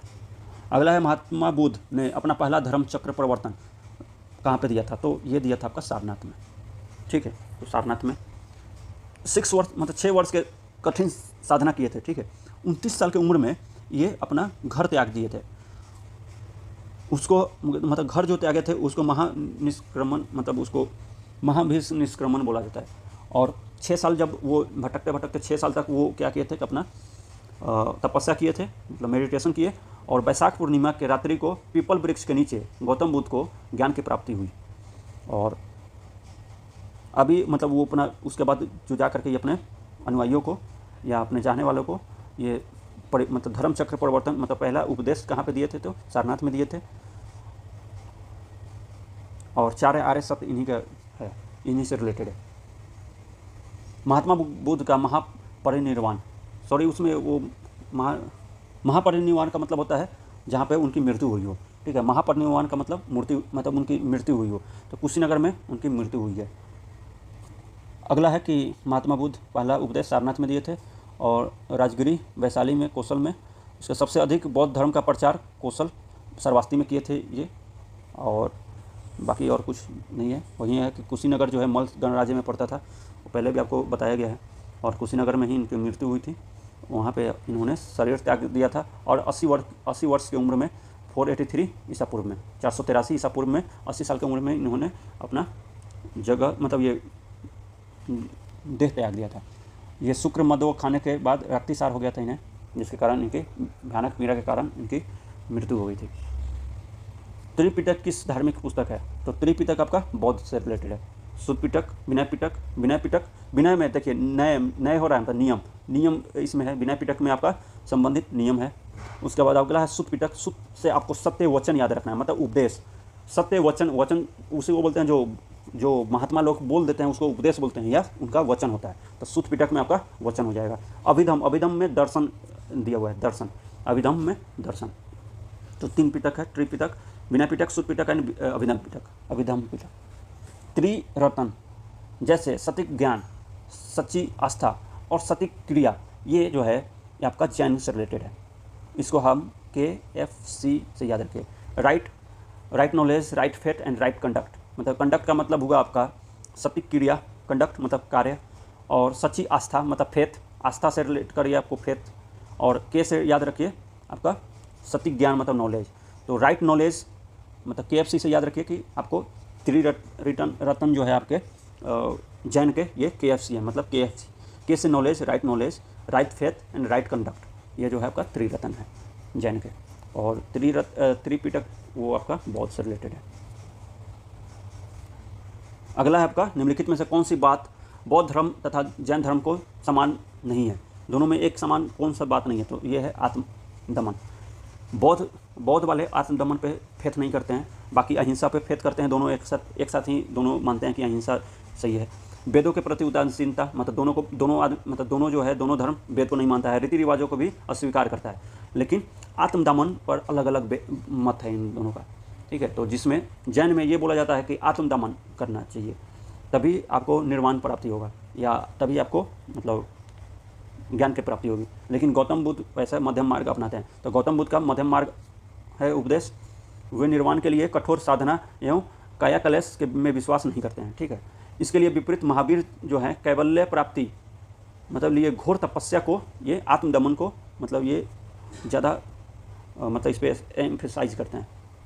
बोध गया बोधि वृक्ष अपने वंश के कौन सा पीढ़ी में का है? तो ये 5वां या 6ठा पीढ़ी का है, क्योंकि इसको जो था, जो शुरुआत का जो था, उसको शशांक नाम का जो सम्राट था वो उसको नष्ट कर दिया था, और ये कनिंघम के द्वारा लगाया गया है। ये जो आपका अभी जो दिखता है बोध गया में, वो कनिंघम के द्वारा लगाया हुआ वृक्ष है। तो इससे पता चलता है कि 6वीं पीढ़ी का है, या 5वीं पीढ़ी का भी, किसी जगह पे 5वीं पीढ़ी भी बताया गया। तो इसका दोनों आंसर होगा 5वीं या 6ठी पीढ़ी। इसको बाहर कर दिया गया था मूल्यांकन से, BPSC इसको डिलीट कर दी थी, ठीक है। बराबर की गुफाओं का प्रयोग किस आश्रयगृह के रूप में यूज किया जाएगा? आजीवकों ने। देखिए आजीवक जो था जैन मुनि को मानने वाला था, जैन धर्म को ही मानता था, लेकिन ये बाद में उसे दूर हटके और आजीवक अपना मुखली गोसाल वो अपना एक अलग संप्रदाय शुरू करते हैं आजीवक। ये आपका मौर्य युग पहाड़ियों को काटकर निवास स्थान बनाया गया था। अशोक के दशरथ जो पौत्र था, अशोक का पौत्र, उसके समय बराबर तथा नागार्जुन पहाड़ियों को काट करके आजीवकों के लिए आवास बनाया गया था। अशोक के समय बराबर पहाड़ी गुफाओं जैसे देखिए ये जो है आपका सुदामा की गुफा, कर्ण चौपर नामक गुफा प्रमुख है इसमें। बराबर की गुफा में ये सब प्रमुख है। सुदामा की गुफा, कर्ण चौपर की गुफा। आजीवक संप्रदाय के मतलब संस्थापक कौन थे? तो मोखाली गोसाल प्रारंभ में महावीर के शिष्य थे, किंतु बाद में मतभेद होने के कारण उन्होंने शिष्यता त्याग दी और आजीवक नाम से संप्रदाय शुरू कर दिया। और उनका मत था कि नियतिवाद जो भी होगा भाग्य पर रिलेट करेगा वो। तो अनुसार संसार के प्रत्येक वस्तु भाग्य द्वारा पूर्व नियंत्रित या संचालित होती है, यही बोला गया इनके द्वारा। पाटलिपुत्र का संस्थापक कौन था? तो पाटलिपुत्र का संस्थापक देखिए, पाटलिपुत्र का संस्थापक जो था अजातशत्रु ने सोन नदी और गंगा नदी के संगम पे पाटलिपुत्र का किला बना करके किया था। और उडैन जो था, उडैन ने मगध साम्राज्य का राजधानी वहाँ पे मगध का राजधानी राजगृह से पाटलिपुत्र पर ला दिया। तो स्थानांतरण तो भले ही ये किया था उडैन, लेकिन इसका स्थापना जो था वो अजातशत्रु ने किया था, अजातशत्रु। तो इसका आंसर हो जाएगा अजातशत्रु, इसलिए ई ऑप्शन इसका सही होगा। उडैन पाटलिपुत्र में, राजगृह से पाटलिपुत्र में स्थानांतरित किया था अपना राजधानी को, ना कि उसका संस्थापन किया था। तो स्थापना कौन किया था? तो अजातशत्रु ने किया था। ये आपका मौर्य वंश तक मतलब देखिए शिशुनाग वंश, नंद वंश और मौर्य वंश तक इसका राजधानी रहा था। हसीन मासुका से आपको याद रखना है, हसीन मासुक, हसीन मासुक से आपको याद रखना है। हाँ से हर्यंक वंश, शिशुनाग वंश, न से आपको नंद वंश, म से मौर्य वंश। तो यहाँ तक मौर्य वंश तक पाटलिपुत्र जो है राजधानी रहे। उसका शुंग और कन्नौ में अपना अलग हो गया। ये वहाँ से ब्राह्मण वाला युग शुरू हो जाता है। किस शासक द्वारा सर्वप्रथम पाटलिपुत्र की राजधानी के रूप में चयन किया गया? तो ये है उदयन द्वारा। किस राजा ने पाटलिपुत्र बसाया था? देखिए इसका आंसर हो जाएगा अजातशत्रु। अगला है आपका, इसको यहाँ पे देख लेते हैं। देखिए आहार जो है बनास नदी के किनारे है, कैथा काली सिंध के किनारे है, और स्वल्दा जो है, खालदा जो है ताप्ती नदी के किनारे है, और मालवा जो है नर्मदा के किनारे है। इसको आपको याद रखना है। पाटलिपुत्र में बुलाई गई प्रथम जैन संगीति के अध्यक्ष कौन थे? तो उनके अध्यक्ष थे स्थूलभद्र। ये जो है आपका जैन संगीति का है, ना कि बौद्ध वाला, तो इसलिए जैन वाला आपका स्थूलभद्र होंगे। पाटलिपुत्र में प्रथम जैन संगीति सभा आयोजन किया गया था 4th शताब्दी में, ईसा पूर्व में, 400 ईसा मतलब BC में। इसका अध्यक्ष जो स्थूलभद्र थे। सभा जैन के धर्म 12 अंगों का संकलन किया गया था इसी में, पहला संगीति में। आपका अगला है कि किस शासक ने अपनी राजधानी पाटलिपुत्र स्थानांतरित किया था? तो आपका इसका आंसर हो जाएगा उदयन। ठीक है। इसका देखिए हर्यक वंश के शासक उदयन या उदयन ने गंगा और सोन नदी के संगम पर पाटलिपुत्र का स्थानांतरित किया था। उदयन या उदयन होगा इसका आंसर। ठीक है, उदयन अलग है। विश्व का पहला गणतंत्र लिच्छवी गणराज्य या वैशाली या बज्जी भी बोलते हैं, बज्जी संघ। मगध की प्रारंभिक राजधानी कौन थी? तो राजगिरी। बृहद्रथ नाम का एक वंश था, राजवंश था बृहद्रथ। उसके जरासंध जो थे, उसका पुत्र जरासंध था, वो वहाँ का नेता मतलब वो था, क्या कहते हैं, राजा था। वो उसने राजगिरी को अपना राजधानी बनाया था। और बौद्ध ग्रंथों के हिसाब से भी मगध का प्रतापी शासक बिंबिसार था। ये बौद्ध ग्रंथों के अनुसार बिंबिसार जो था वो मगध का प्रथम प्रतापी मतलब ये था बिंबिसार, और हर्यक वंश से शुरुआत होता है बौद्ध धर्म के हिसाब से। लेकिन अगर पुराणों के हिसाब से देखें, पुराणों में ये दिया गया है कि पहला राजवंश जो था आपका बृहद्रथ था, बृहद्रथ वंश था, जिसका जरासंध जो था वो प्रतापी राजा था, और उसने ही राजगिरी बनाया था, राजगिरी में अपना राजधानी बनाया था। लेकिन बौद्ध ग्रंथों के अनुसार अगर देखते हैं तो प्रथम प्रतापी राजा जो था बिंबिसार था, जिसने हर्यक वंश का स्थापना किया था, और उसकी मृत्यु 492 में हो गई थी। और अजातशत्रु उसको मार करके और राजा बनता है, राजा अजातशत्रु को मार करके उसका पुत्र उदयन बनता है। यही जो था राजगिरी से अपना पाटलिपुत्र स्थानांतरित कर देता है अपना राजधानी को। मगध शासक बिंबिसार के चिकित्सक कौन थे? तो जीवक थे। मगध बिंबिसार चिकित्सक जीवक था। बिंबिसार ने अवंती नरेश प्रचंड मतलब ये चंड प्रधोत जो था उसका इलाज करने के लिए भेजा था जीवक को। अजातशत्रु का वंश कौन था? तो अजातशत्रु का हर्यक वंश था, हर्यक वंश का ही था। हर्यक वंश का संस्थापक आपका ये था, अपने बेटा को मार कर मतलब बाप को मार करके अजातशत्रु बन जाता है, उसके बाद उदयन मार देता है बिंबिसार। ठीक है, बिंबिसार इसका आपका हर्यक वंश का संस्थापक था। तो उसी का वंश का था हर्यक वंश के बृहद्रथ के बाद आपका कौन आया? अजातशत्रु। उसके बाप को मार करके अजातशत्रु को मार करके उदयन राजा बनता है। और वो ये हो गया। 50 तक ही इस वीडियो में रहने देते हैं, नहीं तो बड़ा वीडियो हो जाएगा तो आप देख नहीं पाएंगे पूरा लास्ट तक। ठीक है, thanks, have a nice day. तो इस पार्ट में हम 51 से आगे देखेंगे क्वेश्चंस को। इससे पहले वाला पार्ट जो था उसमें 1 से लेकर के 50 तक क्वेश्चंस को डील किया गया था, मतलब समझाया गया था ट्रिक से। और अब 51 से आगे देखते हैं। सेंड्रोकोटस से चंद्रगुप्त मौर्य की पहचान किसने की थी? तो वो थे विलियम जोन्स।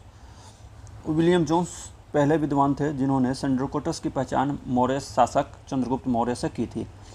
एरियन तथा प्लूटार्क ने चंद्रगुप्त मौर्य को एंड्रोकोटस में मतलब बताया है, वर्णित किया है, जबकि जस्टिन ने सेंड्रोकोटस चंद्रगुप्त मौर्य और सिकंदर महान की भेंट का उल्लेख किया है। तो देखिए सेंड्रोकोटस हो या एंड्रोकोटस हो, ये सभी आपके चंद्रगुप्त मौर्य के ही नाम है। तो सेंड्रोकोटस किसने बताया था? तो सेंड्रोकोटस विलियम जोन्स बताया है।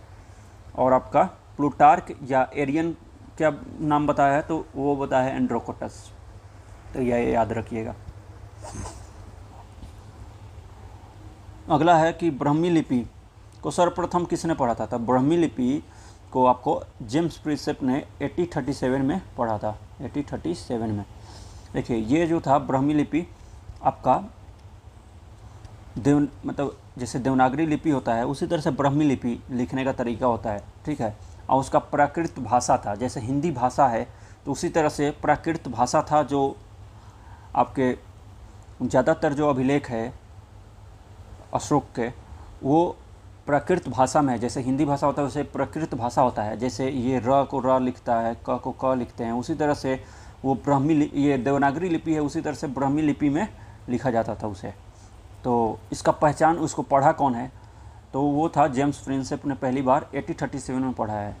तो सर्वप्रथम 1837 में जेम्स प्रिंसेप नामक अंग्रेज़ विद्वान ने अशोक लेखों का ब्राह्मी लिपि का उद्वाचन किया है, किंतु उन्होंने लेखों में देवनाम प्रिय जो है सिंहल राजा के 30 से कर डाली। वो गलती किया कि देवनाम प्रिय, वो उसको लगा कि ये सिंहल का राजा जो है 30 उसके लिए वो यूज हुआ है, लेकिन देवनाम प्रिय नाम जो है वो अशोक के लिए उपयुक्त मतलब प्रयुक्त किया जा रहा था। उसके बाद अंततः क्या हुआ कि ये 1915 में आपको मस्की का कर्नाटक में जो मस्की है वहाँ से एक लेख प्राप्त हुआ, उसमें अशोक का नाम पढ़ लिया गया। तो अशोक का नाम कहाँ से मिला है, तो अशोक का नाम जो है कहाँ पे लिखा हुआ मिला है, तो मस्की जो कर्नाटक में है, मस्की अभिलेख में। कालिदास कुमार संभवम में किस पौराणिक चरित्र के जन्म की कहानी है, तो वो है कार्तिकेय। कार्तिकेय जो है वही शिव पार्वती के जो बेटे हैं उनके बारे में दिया हुआ है। कालिदास संस्कृत महाकाव्य है।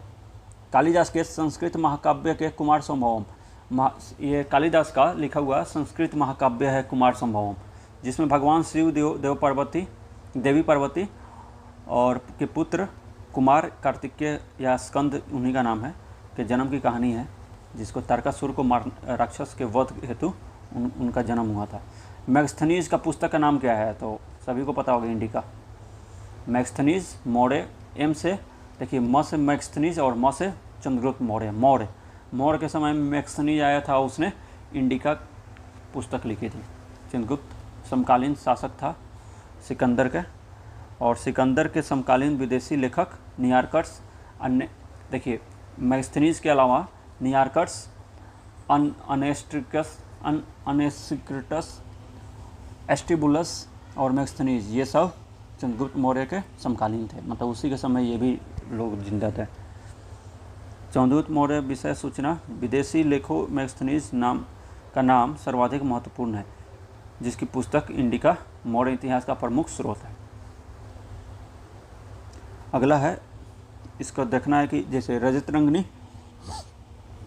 रंगनी बिल्हन ने किया है, कलहन ने किया है, ठीक है। देखिए जैसे यहाँ रजत रंगनी कलहन ने लिखा था, लेखक कलहन थे। और बृहत संहिता का 12 महिर, उसके बाद मूषिका मासा का अतुला और विक्रम देव चरितम का बिल्हन ने किया है। तो वी से विक्रम और वी से बिल्हन, और आपका ये रजत रंगनी का सभी को पता होगा कलहन ने किया था। इंडिका का लेखक कौन है, तो मैगस्थनीज।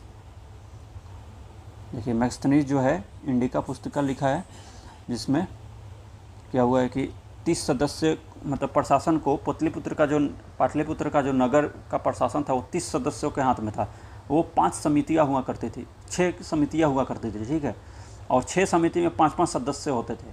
इस तरह से 6-5-30 मतलब 30 सदस्य पूर्ण मिला करके पूरे पाटलिपुत्र नगर प्रशासन चलाते थे, इसलिए इसका बी आंसर हो जाएगा। मैगस्थनीज दूत था किसका, तो मैगस्थनीज जो था आपका सेल्यूकस निकेटर का दूत था, जिसने सेल्यूकस निकेटर ही अपना राजदूत को मैगस्थनीज को राजदूत के तौर पे इसके चंद्रगुप्त मौर्य के दरबार में भेजा था। अगला है अंतिम मौर्य सम्राट कौन था, तो अंतिम मौर्य सम्राट बृहद्रथ था। उसके बाद इसका जो हत्या है पुष्यमित्र शुंग ने करके और शुंग डायनेस्टी का नींव रखा। तो आपको याद रखना है कि जैसे मौर्य के बाद कौन आया था, शुंग आया था। तो हसीन माशुक। तो पहले हरेक वंश, फिर शिशुनाग वंश, फिर ये नंद वंश, फिर मौर्य वंश, उसके बाद शुंग वंश, मौर्य वंश के बाद शुंग वंश। तो वहीं पुष्यमित्र शुंग ने इसका बृहद्रथ के, मौर्य का जो लास्ट रूलर था बृहद्रथ, उसका वध करके ये शुंग डायनेस्टी का नींव रखा। उसके बाद शुंग डायनेस्टी में क्या हुआ कि कन्नौज डायनेस्टी वासुदेव के द्वारा रखा गया। तो ये इसका जो लास्ट रूलर था उसका मतलब वध करके, और कन्नौज वंश का वासुदेव नाम का एक राजा था, मतलब उसने इसका नींव रखा। आगे आने वाला है ये फैक्ट। किस अभिलेख में रुद्रदामन प्रथम का विभिन्न उपाधियां दिया हुआ है? तो जूनागढ़ अभिलेख, ये आपका जूनागढ़ अभिलेख हो जाएगा। तो आपका जूनागढ़ अभिलेख में ये दिया हुआ है, ये ऑप्शन आंसर हो जाएगा। देखिए गुजरात के जूनागढ़ अभिलेख है, गुजरात में जूनागढ़ से रुद्रदामन का एक अभिलेख प्राप्त हुआ है। वो विशुद्ध संस्कृत भाषा ब्राह्मी लिपि में लिखा हुआ है, जो है मतलब सबसे प्राचीनतम माना जाता है। रुद्रदामन की वंशावली उसमें दिया हुआ है। देखिए सबसे संस्कृत अभिलेख में सर्वाधिक प्राचीन अभिलेख है ये, सबसे प्राचीन, इससे पुराना कोई अभिलेख नहीं मिला है संस्कृत भाषा में। कैलाशनाथ मंदिर किस वंश के ने और किस राज्य में बनाया हुआ है ये? तो आपका ये पल्लव डायनेस्टी द्वारा बनवाया गया था और तमिलनाडु राज्य में। कैलाश जो है कांचीपुरम तमिलनाडु में स्थित है। इस मंदिर का निर्माण पल्लव द्वारा करवाया गया था। ये आपका बीपीएससी असिस्टेंट का क्वेश्चन है, रिपीट हो सकता है इस बार। आपका याद रहना चाहिए कि कैलाश मंदिर जो है कांचीपुरम जगह पे बनवाया गया है तमिलनाडु में। आपका इस मंदिर को पल्लव डायनेस्टी ने बनवाया था, पल्लवों के द्वारा। अगला है आपका, इसका देख लेते हैं। जैसे कौटिल्य जो है आपका अर्थशास्त्र लिखा हुआ है, अष्टाध्यायी पाणिनि ने लिखा है। उसके बाद आपका कालिदास कुमार संभव ने लिखा है। नीतिसार को जो है कामंदक इसके लेखक थे, नीतिसार के लेखक कामंदक। तो वहीं दिया हुआ है कौटिल्य अर्थशास्त्र, पाणिनि अष्टाध्यायी, उसके बाद आपका कामंडक, नीतिसार और कालिदास आपके कुमार संभव। 62 है, निम्नलिखित राजाओं में से किसका जैन धर्म के प्रति भारी झुकाव था? तो वो खारवेल जो था उसका झुकाव ज़्यादा था जैन की तरफ। कलिंग चेदी वंश का शासक था ये खारवेल। उसने भुवनेश्वर के से 3 मील दूरी पे उदयगिरी पहाड़ी में, तो उदयगिरी पहाड़ी कहाँ है? तो भुवनेश्वर में है। वहाँ पे हाथी गुम्फा अभिलेख लिखवाया है, ठीक है।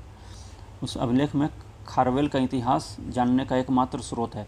इसका जैन धर्म के प्रति अधिक झुकाव था। हाथी गुम्फा अभिलेख प्राकृत भाषा में लिखा हुआ है, तो ये याद रखिएगा कि हाथी गुम्फा अभिलेख जो है प्राकृत भाषा में लिखा हुआ है। कलिंग नरेश खारवेल का संबंध था, तो वो था ई ऑप्शन, मतलब उपरोक्त में से एक से अधिक, मतलब वो चेदी वंश से भी मतलब रखता था और महामेघ वंश भी बोला जाता था। तो देखिए चेदी वंश को ही महामेघवाहन वंश बोलते हैं, क्योंकि देखिए जैसे चंद्रगुप्त मौर्य तो मौर्य वंश, उसी तरह शिशुनाग जो था वो शिशुनाग वंश। तो जैसे जो मतलब उसका पहला राजा होता है वहीं उसका नाम हो जाता है, ठीक है। तो महामेघवाहन नाम का एक आदमी था, उसने एक राजा था, उसने इसकी स्थापना की थी चेदी वंश की। तो महामेघ वंश से भी वो ताल्लुक़ रखता है ये कलिंग नरेश जो खारवेल है, और आपका चेदी वंश से भी ताल्लुक़ रखता है क्योंकि उसको चेदी वंश भी बोलते थे। तो वहीं दिया हुआ है यहाँ पे। संस्थापक महामेघ वंश नामक एक व्यक्ति था, तो इसलिए महामेघवाहन उसका वंश से भी ताल्लुक़ है। और आपका सर्वाधिक आपका ये भी है इतिहास में चेदी वंश, यहाँ पे लिखा हुआ है कलिंग के चेदी वंश, चेदी राजवंश का संस्थापक। तो चेदी वंश भी बोल सकते हैं उसे, और महामेघवाहन वंश भी बोल सकते हैं। तो 2 से अधिक मतलब 1 से अधिक उसका आंसर हो जाएगा। प्राचीन भारत का नेपोलियन किसे बोला जाता है? तो वो समुद्रगुप्त को। तो विंसेंट स्मिथ जो था वो अर्ली हिस्ट्री ऑफ इंडिया का एक बुक है, इसका रचना है। उसमें समुद्रगुप्त की वीरता को देखते हुए वो भारत का नेपोलियन की संज्ञा दिया है इसे।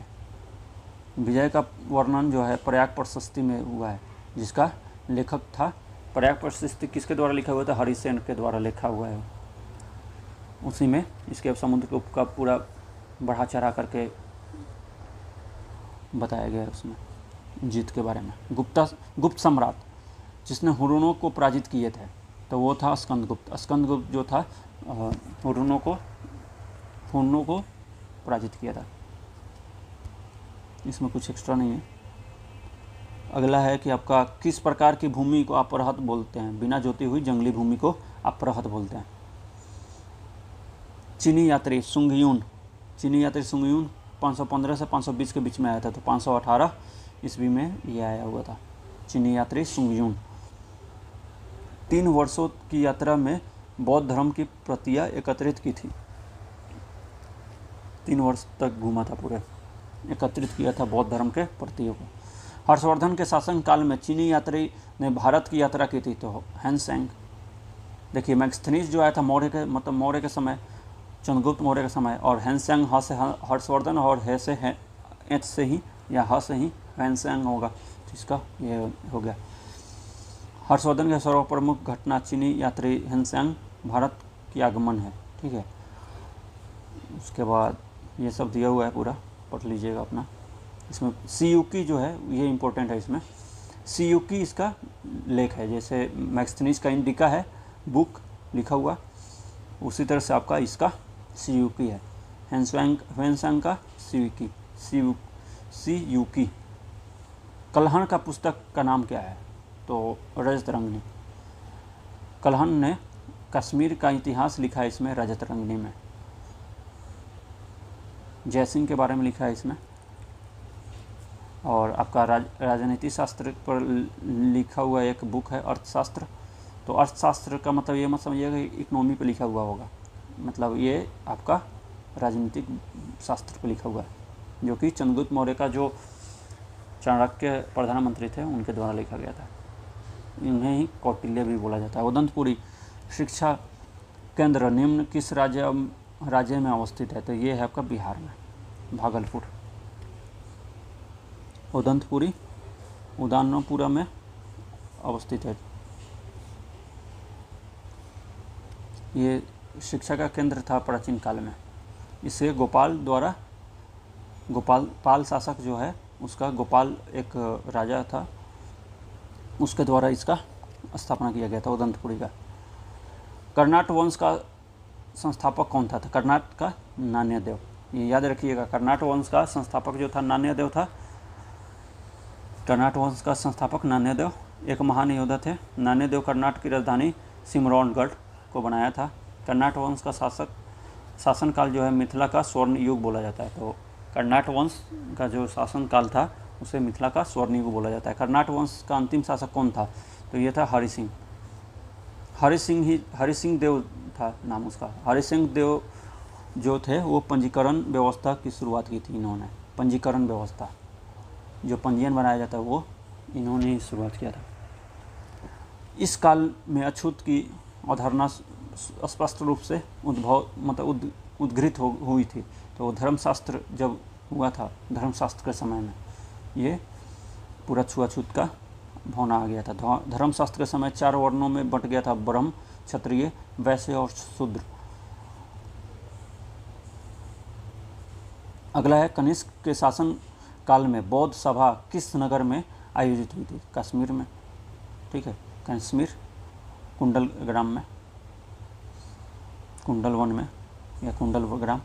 उस समय के अध्यक्ष जो थे वह सुमित्र थे और उपाध्यक्ष जो थे अश्वघोष थे।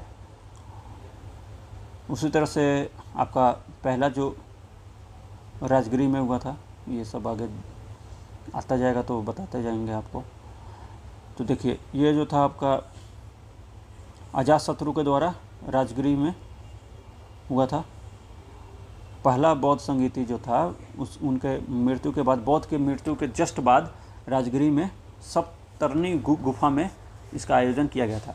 इस समय अजातशत्रु वहाँ का राजा था और अध्यक्ष जो था महाकश्यप था। और द्वितीय बौद्ध संगीति जो था कालाशोक के शासनकाल में हुआ था, बौद्ध की मृत्यु के 100 साल बाद।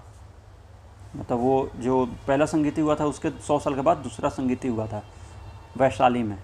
और तीसरा जो था इसका जो अध्यक्ष जो थे सबकामीर थे, सबकामीर या सबकामिनी।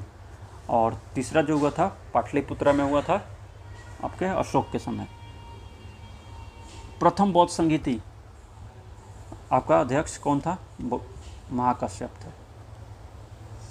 भगवान बुद्ध के महापरिनिर्वाण के बाद पहली बौद्ध संगीति कहाँ हुई थी? राजगीर में हुई थी, अजातशत्रु के समय। प्रथम बौद्ध महासभा कहाँ आयोजित हुई थी? तो यही राजगीर में हुई थी। देखिए, जन्म जो था आपका लुम्बिनी में हुआ था। ज्ञान प्राप्ति आपका बोध गया में हुआ। सारनाथ में आपका प्रथम प्रवचन था और निधन जो था कुशीनगर में हुआ था। तो बौद्ध का जन्म 563 ईस्वी पूर्व में हुआ था कपिल वस्तु के समीप लुम्बिनी वन में। और बोध गया में वैशाख पूर्णिमा के रात को उन्हें ज्ञान की प्राप्ति हुई थी बोधि वृक्ष के नीचे। और काशी के ऋषिपत्नम मतलब सारनाथ में उन्होंने प्रथम उपदेश धर्मचक्र प्रवर्तन दिया था। और कुशीनगर में उनका निधन हुआ था, महापरिनिर्वाण के नाम से जाना जाता है। बौद्ध धर्म के जो बौद्ध के साहित्य में है, मतलब उनके मृत्यु को महापरिनिर्वाण बोला जाता है। और जो उपदेश दिए थे उसको धर्मचक्र प्रवर्तन बोला जाता है। अगला है बोध गया में किसकी ज्ञान प्राप्ति हुई थी? तो वो आपके गौतम बुद्ध की। बोध गया में महाबोधि मंदिर बनाया गया है वहाँ पे बनाया गया है जहाँ पे गौतम बुद्ध को ज्ञान की प्राप्ति हुई थी।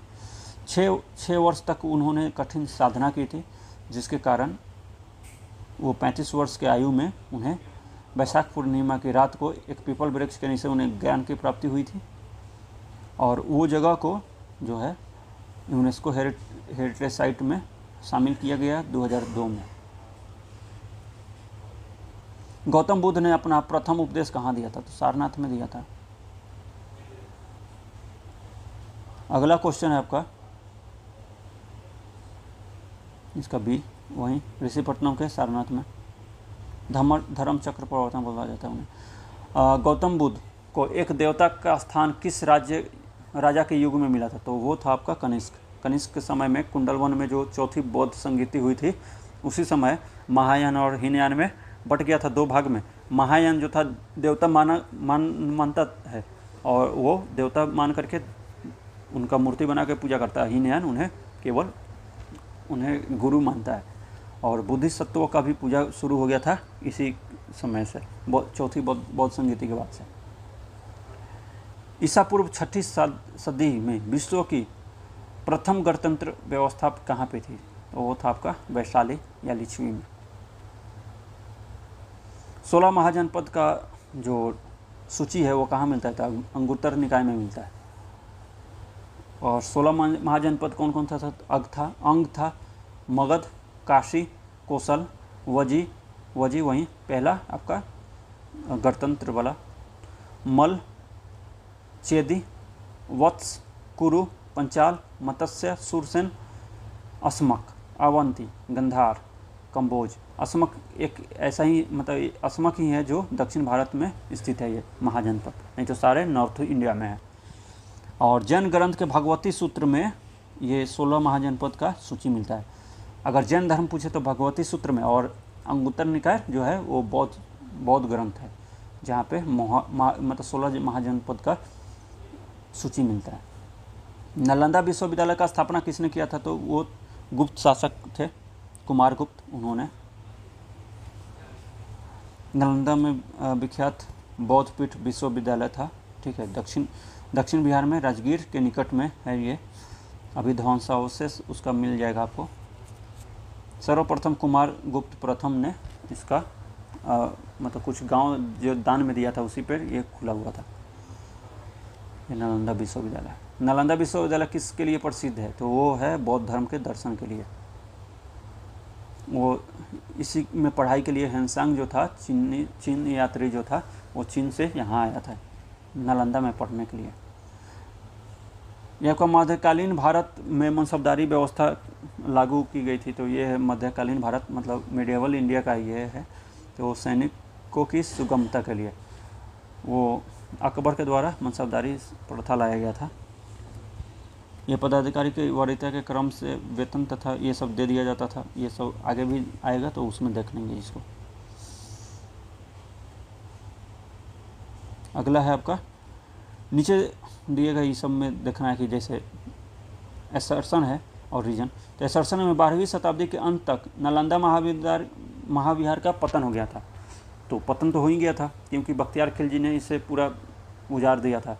महाविहार को राजकीय प्रश्रय मिलना बंद हो गया था।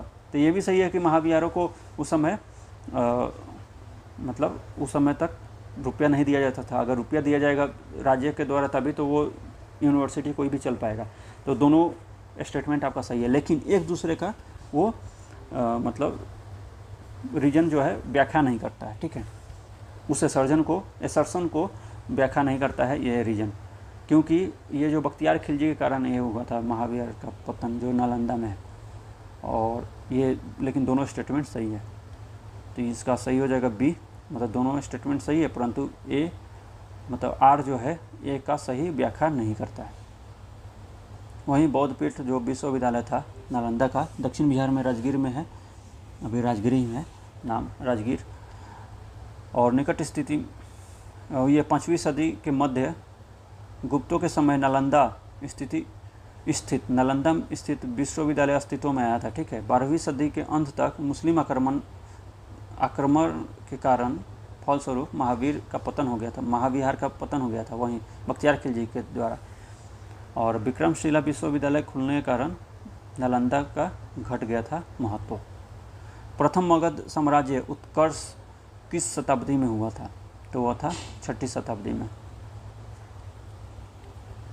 वास्तविक संस्थापक जो था बिंबिसार था और उसका उत्कर्ष जो था 6ठी शताब्दी ईसा पूर्व में था। मगध की राजधानी कौन सी थी? तो मगध की राजधानी आपका देखिए पाटलिपुत्र और गिरिव्रज दोनों हो जाएगा, तो ए और बी दोनों आंसर हो जाएगा, ए और सी दोनों आंसर हो जाएगा। पाटलिपुत्र और गिरिव्रज राजगीर, पहला राजगीर था, फिर बाद में उज्जैन जो था वो पाटलिपुत्र में स्थानांतरित कर दिया था, यहीं लिखा हुआ है इसमें। प्राचीन महाजनपद मगध की प्रथम राजधानी कौन सी थी? तो इसका देखिए, इसका प्रथम राजधानी जो था आपका राजगिरी था, जो कि ऑप्शन में नहीं दिया है, तो इसलिए ये ऑप्शन इसका हो जाएगा, ठीक है। इसका नंद वंश के पश्चात मगध पर कौन सा राजवंश आया? तो मौर्य आया। वहीं धनानंद का हत्या करके इसके मदद से कौटिल्य के मदद से वो चंद्रगुप्त मौर्य जो है अपना मौर्य साम्राज्य का स्थापना किया था। चंद्रगुप्त मौर्य चाणक्य को ही आपका कौटिल्य बोला जाता है।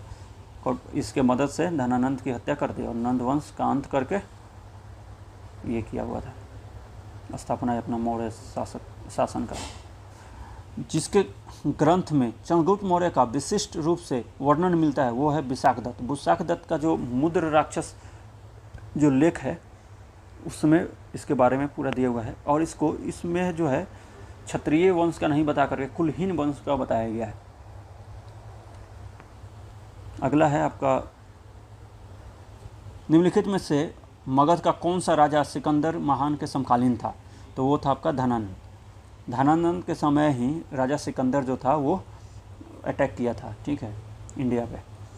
और उसी समय क्या हुआ था कि इसको चंद्रगुप्त मौर्य जो है उसका हत्या करके और अपने मौर्य साम्राज्य का नींव डाला था।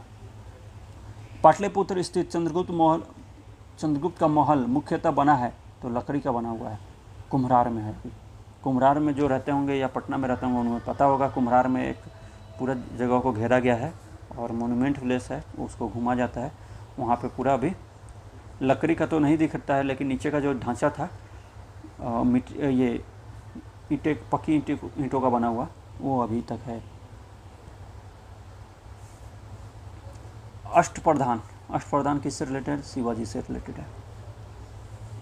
अष्टप्रधान में कौन कौन से थे? तो पेशवा थे, अमात्य थे, मंत्री, सचिव, सुमंत, सेनापति, पंडित राव और न्यायाधीश शामिल थे। ये 5 मिल करके मतलब ये 8 मिल करके अष्टप्रधान बनाते थे और यही इनका मंत्रिमंडल हुआ करता था।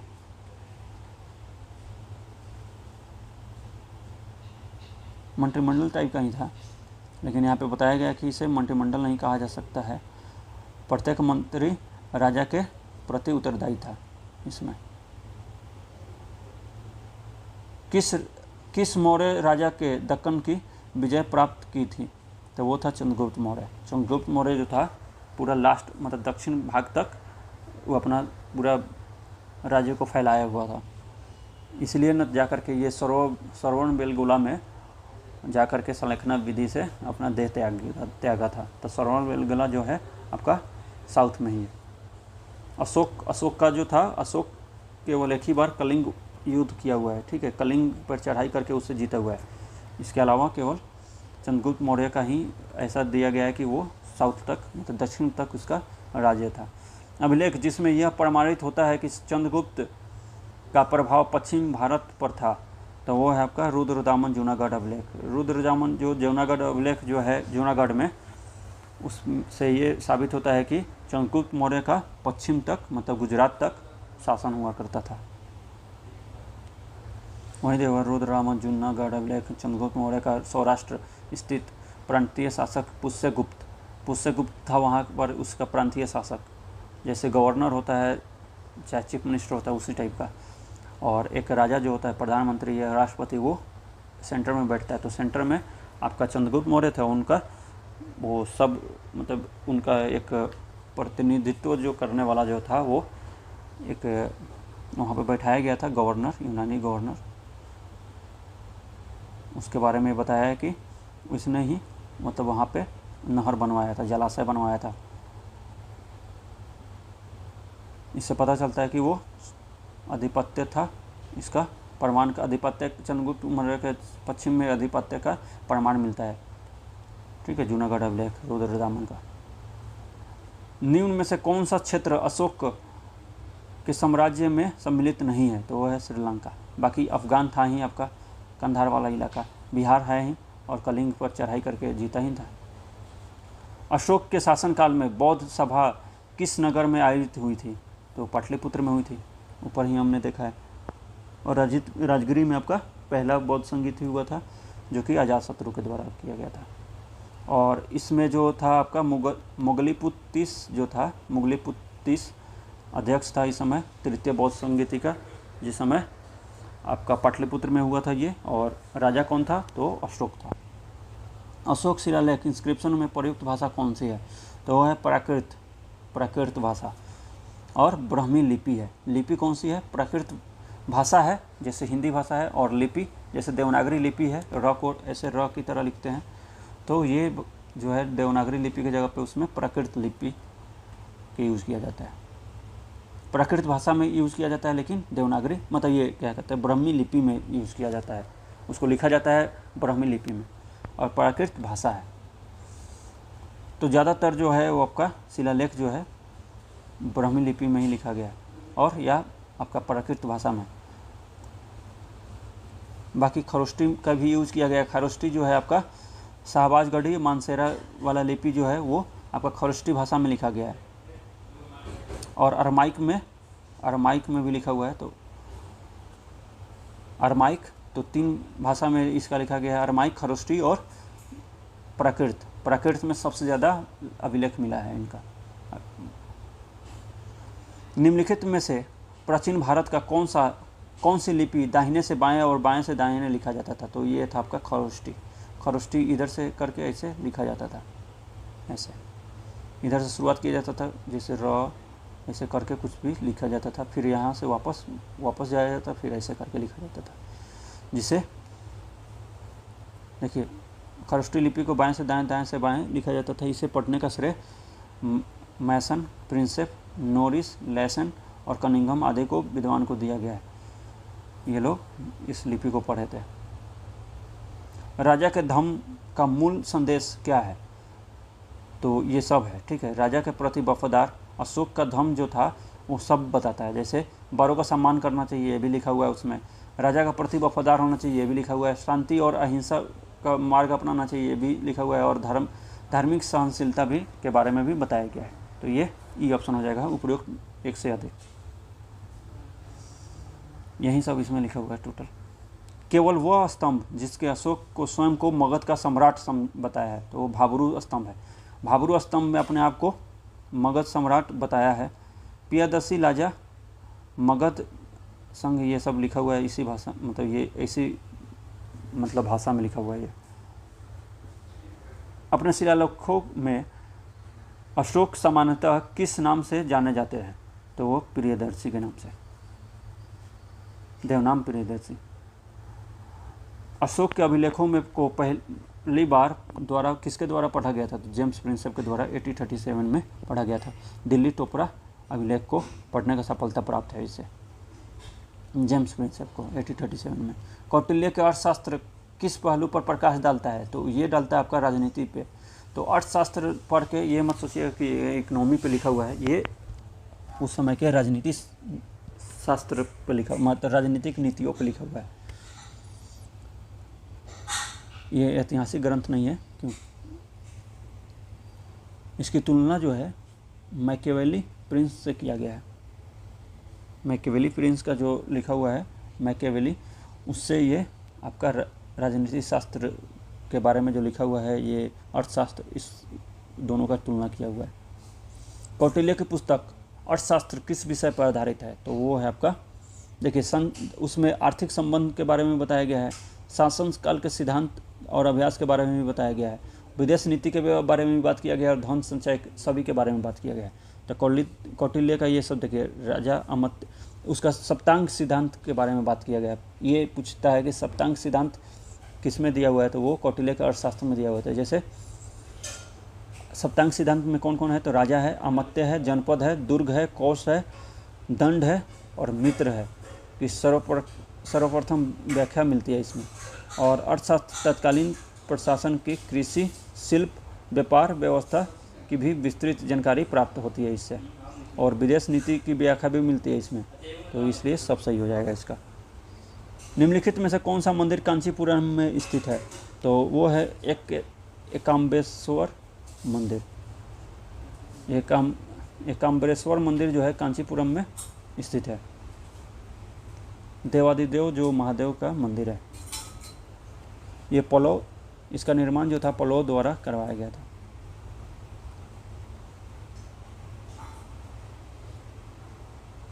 निम्नलिखित में से किस राज्य में भीमबेटका है, तो भीमबेटका आपका मध्य प्रदेश में है। भीमबेटका मध्य प्रदेश के रायसेन जिला में है। भीमबेटका गुफा पर प्राग ऐतिहासिक काल चित्रकला है, उसमें पूरा नमूना, सैकड़ों साल पुराना एक नमूना है, उसमें चित्र वगैरह बनाया हुआ है। शैल चित्रों के प्रमुख विषय सामूहिक नृत्य, रेखांकित मानवकृति दिया हुआ है, उसमें मानव का कृत मतलब वो पूरा पिक्चर वगैरह बनाया हुआ है। शिकार खेलता हुआ दिखाया गया उसमें, इससे पता चलता है कि उस समय के लोग शिकार खेलना जानते थे, शिकार करना जानते थे। पशु पक्षी का युद्ध के पशु पक्षी के बारे में भी बताया गया है, और युद्ध के बारे में बताया गया है। प्राचीन मानव के जीवन के दैनिक क्रियाकलापों से जुड़ा उसमें सारा चित्रांकन किया हुआ है। मेगास्थनीज ने भारत समाज को कितने भागों में बांटा था, तो उसने 7 भागों में बांटा था।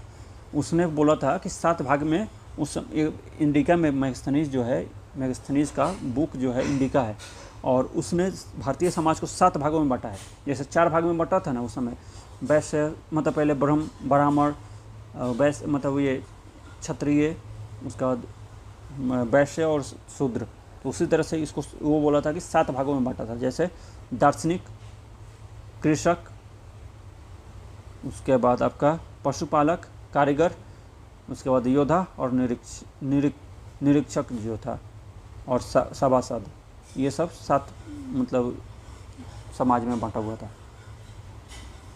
और ये भी बताया गया कि उस समय मतलब मौर्य काल में कोई भी व्यक्ति ना तो अपनी जाति से बाहर विवाह कर सकता था, और ना ही उससे भिन्न पेशा ही अपना सकता था, यह भी बताया गया। और दास प्रथा का प्रचलन उस समय नहीं था, दास प्रथा उस समय प्रचलित नहीं था। मौर्य समाज का 7 वर्गों में विभाजन विशेष रूप से उल्लेख किस में मिलता है, तो वो आपका मेगास्थनीज के इंडिका पुस्तक में मिलता है।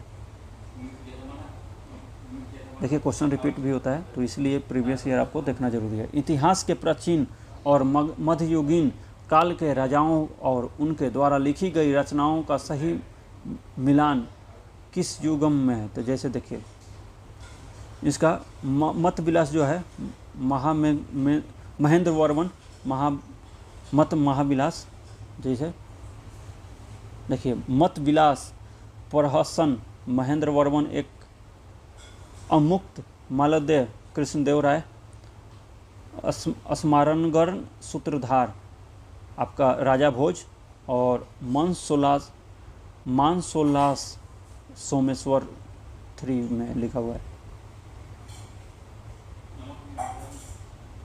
तो इसलिए इसका बी जो है मिलान युगम सही है। मतविलास प्रहसन महेंद्रवन, मतविलास प्रहसन महेंद्रवन। ये पेरिप्लस ऑफ द इरिथ्रियन सी किसके द्वारा लिखा गया है? तो ये इसका आंसर हो जाएगा उपरोक्त में से कोई भी नहीं, मतलब ये जो था इसका पता ही नहीं चला है अभी तक। पेरिप्लस ऑफ इरिथ्रियन सी किसके द्वारा लिखा गया है?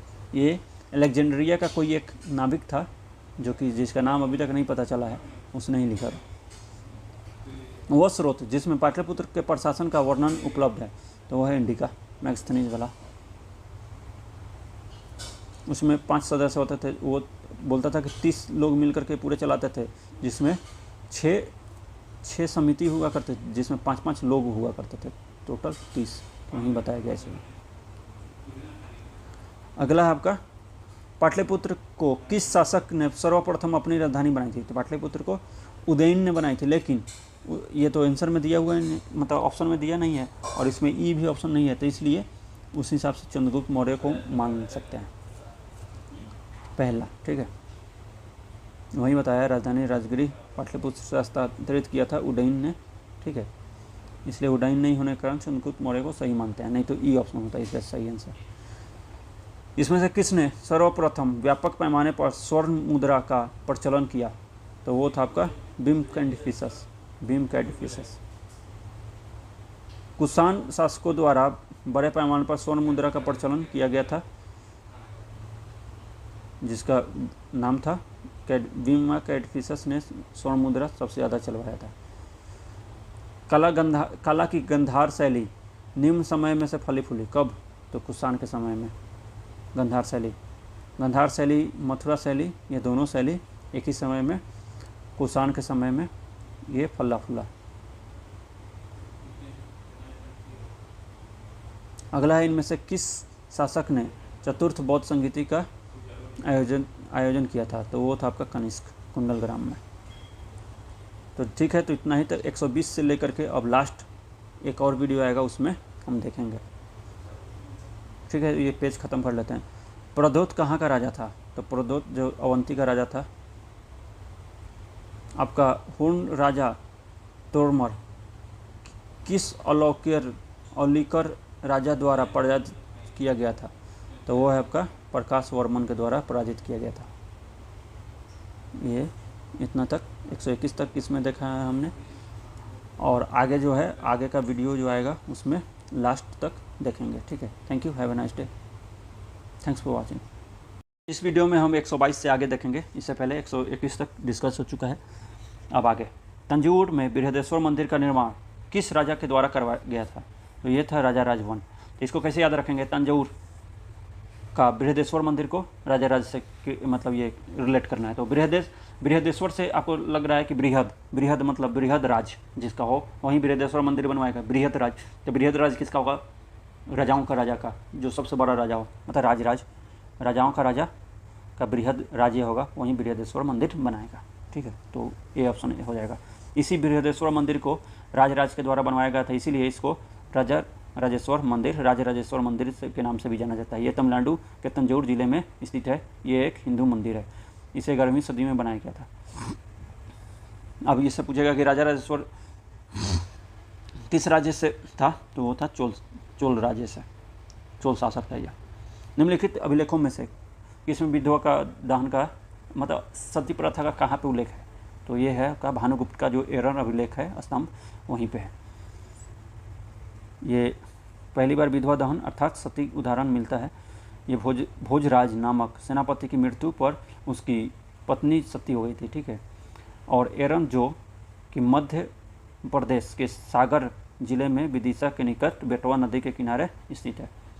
शुंग वंश का अंतिम शासक शुंग बाद के देखिए शुंग के बाद कौन सा वंश आया था, तो शुंग के बाद आपका कण्व वंश आया था, तो इसका आंसर हो जाएगा सी, कण्व वंश। तो इसको देखते हैं, जैसे हसीन माशुक, हसीन माशुक, तो ह से हर्यंक वंश, सी से शिशुनाग वंश, आपका न से नंद वंश, मौर्य वंश, एम से म से, और शु से शुंग। शुंग का जो लास्ट रूलर था देवभूति का हत्या करके ये आपका वासुदेव कण्व वंश का मतलब स्थापना करता है। ये देवभूति का ही दत्तक, मतलब देवभूति का ही एक लेजिटिमेट, मतलब ऐसा बोल सकते हैं कि उसका एक रखायल की बेटा था ये वासुदेव, उसी ने इसको मार करके कण्व वंश का स्थापना किया था। ऐसा चलता रहता है शुरू, मतलब एंशिएंट इंडिया में। राजा खारवेल का नाम जुड़ा हुआ है, तो वो है आपका हाथी गुम्फा अभिलेख से। हाथी गुम्फा का आपको रिलेट करना है खारवेल से, तो हाथी जो रहता है हमेशा खड़ा रहता है, क्योंकि हमेशा वो उसको बैठते हुए जल्दी नहीं देखेंगे, क्योंकि एक बार बैठ जाएगा तो फिर उठ नहीं पाता जल्दी, इसलिए हाथी हमेशा खड़ा रहता है, तो हाथी खारवेल। कलिंग के चेदी शासक खारवेल, ये जो है कि अब आपसे पूछेगा कि ये जो आपका हाथी गुम्फा अभिलेख है कहाँ पे है, तो उदयगिरी पहाड़ी पे है स्थित। उदयगिरी कहाँ पे है तो ये भी बताना होगा, तो भुवनेश्वर में है, उड़ीसा के भुवनेश्वर में। और ये जो है इतिहास जानने का सबसे बड़ा स्रोत है खारवेल का। आगे है कि आपका किस गुप्त शासक ने अपने बड़े भाई की हत्या करके सत्ता प्राप्त की थी, तो वो था आपका चंद्रगुप्त द्वितीय। चंद्रगुप्त द्वितीय को ही विक्रमादित्य का उपाधि दिया गया था, विक्रमादित्य का उपाधि उसे दिया गया था चंद्रगुप्त द्वितीय को। इसने ही अपने जो भाई था रामगुप्त का हत्या करके उसकी पत्नी से ध्रुव देवी से भी शादी कर लिया था और ये राजा बना था। तो इसको क्यों मारा था, तो देखिए जब आक्रमण हुआ था हुणों का, शकों का जब आक्रमण हुआ था तो वो विरोध को झेल नहीं पाया था, जिसके कारण वो कायर निकला रामगुप्त, जिसके कारण चंद्रगुप्त मौर्य उसको मार करके और अपना राजा बन जाता है, और उसकी विधवा जो थी उससे शादी भी कर लेता है। आपका नगर का कर्मिक पतन कब हो गया था, तो वो था आपका गुप्त काल में। गुप्त काल में ये बताया गया है कि जैसे मतलब देखिए गुप्त काल के बाद आपका मतलब ये था हर्षवर्धन का काल आया था, तो हर्षवर्धन के काल में ही ह्वेन-त्सांग आया था। तो ह्वेन-त्सांग बताया है कि उसके समय तक पाटलिपुत्र एक गांव बन चुका था। मथुरा जैसा शहर जो था, या कुम्हरार, सोनपुर, सागौर, ये उत्तर प्रदेश का गंगा घाटी सब जो इलाका था, ये सब गांव बन गया था। निम्नलिखित में से कौन सा बंदरगाह है, तो देखिए जिसमें उत्तर में आपका ये होता था व्यापार, तो देखिए इसका जो था, देखिए उस समय का दो आपका बंदरगाह हुआ करता। ताम्रलिपि जो बंगाल में था, भरौच ये वेस्ट पार्ट में था। तो इसको देखते हैं, जैसे यहाँ पे कुछ इंपॉर्टेंट फैक्ट्स दिए हुए हैं। गुप्त काल में बंगाल ताम्रलिपि एक बंदरगाह था, जहाँ से उत्तर भारत के साथ साथ दक्षिण पूर्व एशिया, ठीक है, ये इधर वाला जो इलाका है म्यांमार, ये सब इलाका, ये सब दक्षिण पूर्व एशिया में आता है।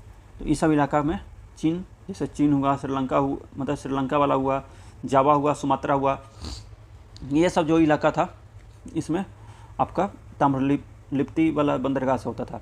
वहीं पश्चिम भारत का प्रमुख बंदरगाह जो था भरौच था, जहाँ पश्चिमी देशों में साथ साथ समुद्री व्यापार होता था। इसके अलावा कल्याण तथा कैम्बे से भी उत्तर भारत में व्यापार होता था, इसलिए इसका एक से ज़्यादा सही हो जाएगा। इसका कैम्बे ताम्रलिपि दोनों आंसर हो जाएगा, एक से अधिक। आपका भरौच अगर पूछेगा तो भरौच का जो था वो वेस्ट पार्ट में होता था, वेस्ट वाला इलाका में। उसका कल्याण भी था, तो इसका एक से ज़्यादा हो जाएगा। ए, बी और सी तीनों आंसर हो जाएगा इसका। अगला है आपका, किस शासक वंश ने मंदिरों एवं ब्राह्मणों को सबसे अधिक ग्राम अनुदान में दिया था, तो गुप्त ने, ये गुप्त वंश ने दिया था। देखिए गुप्त वंश के शासक मंदिरों ब्राह्मणों सबसे अधिक ग्राम अनुदान में दिए थे, और वो वंश सुनगत हो गया था, वो किसी को ट्रांसफ़र नहीं कर सकते थे, उसका बेटा ही उसका हकदार हुआ करता था उस भूमि का, जो भूमि दान में मिला था। गुप्त युग में भूमि राजस्व की दर कितनी थी, तो वो देखिए कम हो गया था, 1/6 हो गया था, बढ़ गया था, 1/6 हो गया था। पहले 1/10 ही हुआ करता था। गुप्त काल में जो लोग, देखिए राजकीय भूमि कृषि करते थे, उन्हें उपज का एक भाग राजा को दे करके देना पड़ता था, जो षष्ठांश होता था, मतलब 1/6 का 1वां हिस्सा होता था, 1/6। भागवत संप्रदाय किसकी देन है? तो वो है आपका गुप्त काल का। भागवत संप्रदाय आपका कृष्ण से रिलेटेड है, विष्णु से। तो ये जो है गुप्त मानते थे इन्हें ज़्यादा। अब इसका पता कैसे चलता है? तो देखिए, इनका जो राज्य चिन्ह था वो आपका गरुड़ था। तो इससे पता चलता है कि गरुड़ जो है मतलब विष्णु का वाहन है। तो इससे पता चलता है कि ये लोग आपका भागवत संप्रदाय को ज़्यादा मानते थे, और परम भागवत के नाम से भी उपाधि ये लोग ग्रहण करते थे। इनमें से किसने पहली बार यह व्याख्या की थी कि पृथ्वी अपनी धुरी पर घूमने के कारण प्रतिदिन सूर्य उदय या सूर्यास्त होता है? तो ये आपका आर्यभट्ट बताए थे। आर्यभट्ट ने ही बताया था ये पहली बार। इनमें से कौन सा गुप्त काल में औषधि के क्षेत्र में कार्य के लिए जाने जाते थे? तो देखिए, इसमें कोई भी नहीं। और बीपीएससी जो था सुश्रुत को माना था, लेकिन बीपीएससी फिर बाद में उसको शायद हटा भी दिया था। तो सुश्रुत गुप्त काल के लिए माना था, लेकिन ये सही नहीं होगा, क्योंकि ये जो था ईसा पूर्व का बात है। और 275 AD में श्रीगुप्त ने गुप्त काल का मतलब स्थापना किया था। तो ये AD मतलब 0 के बाद का है, मतलब क्राइस्ट के जन्म के बाद का बात है। और ये जो थे सुश्रुत, वो 600 ईसा पूर्व के समय का बात था सुश्रुत का। इसलिए इसका आंसर ई हो जाएगा, एक मतलब इनमें से कोई नहीं। वर्धन राजवंश की स्थापना किसने की थी? तो वर्धन का आपका पुष्यभूति ने किए थे।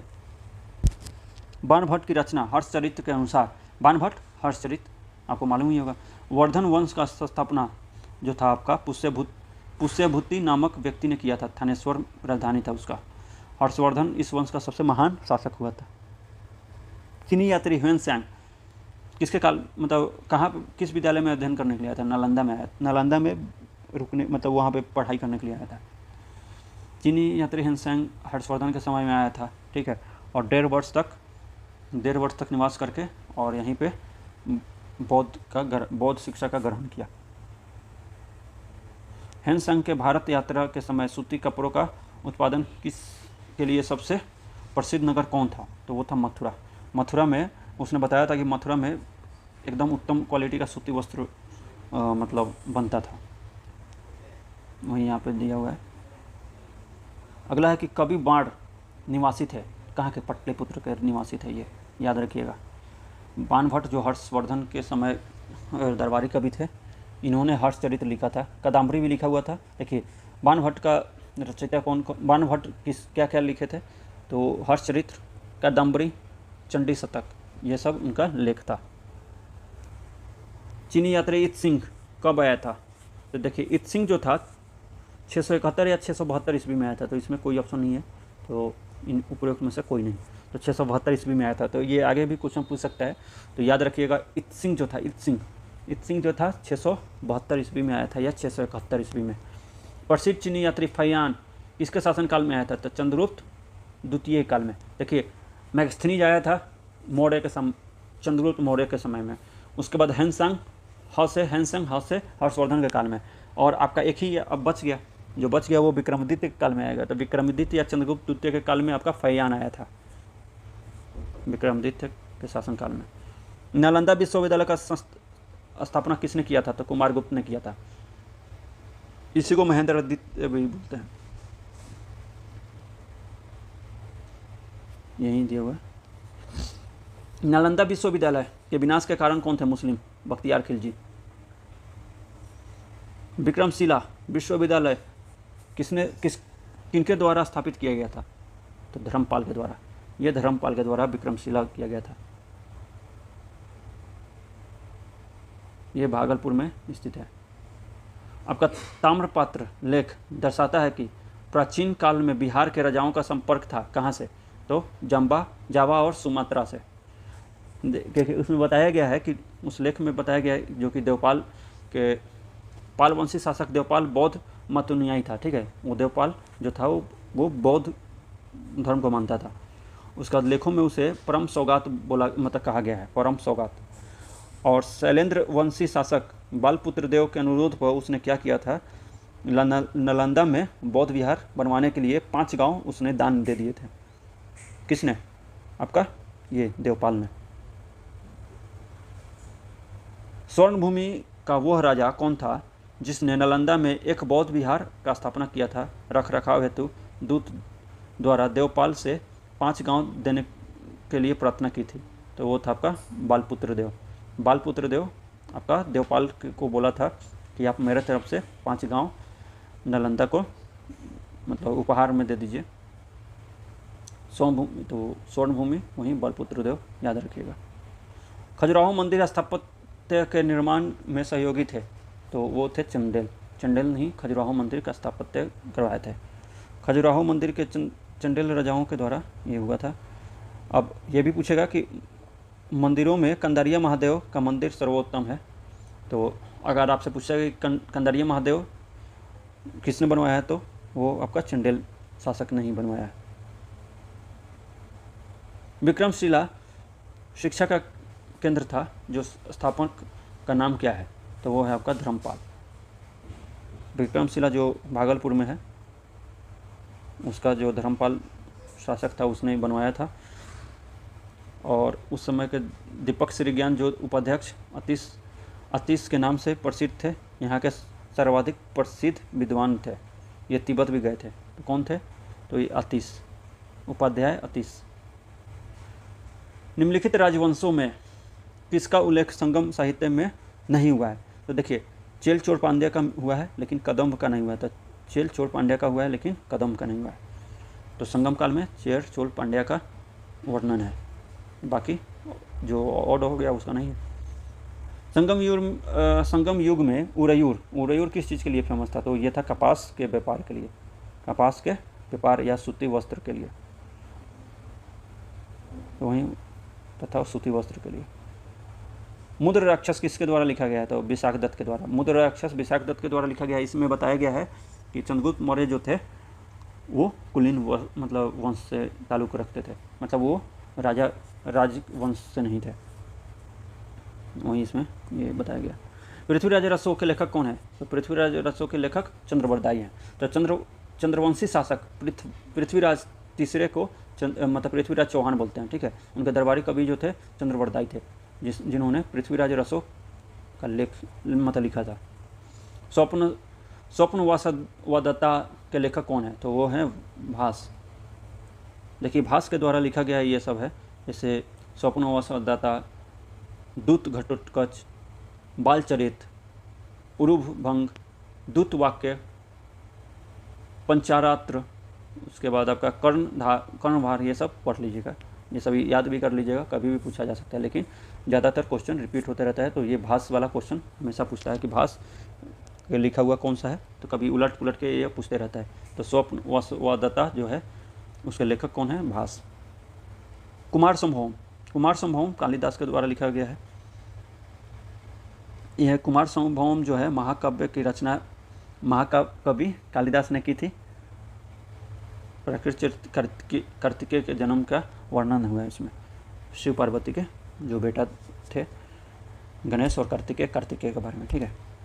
कीर्ता अर्जुनीय पुस्तिका किसने लिखा था? तो ये लिखा था आपके भारवी ने। कीर्ता अर्जुनीय पुस्तक लेखक भारवी हैं। पुस्तक की कथा वस्तु महाभारत से ली गई है।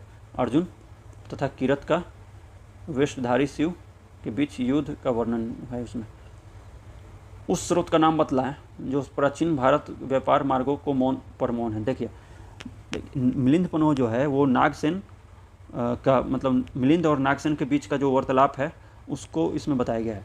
बाकी इसमें उसके बारे में, ये व्यापार के बारे में, मार्ग के बारे में कुछ नहीं दिया गया, लेकिन संगम में ये जातक कहानियाँ इस सब में दिया हुआ है। तो बी ऑप्शन हो जाएगा, जिसमें मार्ग, व्यापारिक मार्ग वगैरह के बारे में कुछ नहीं बताया गया है, तो इसका बी आंसर हो जाएगा।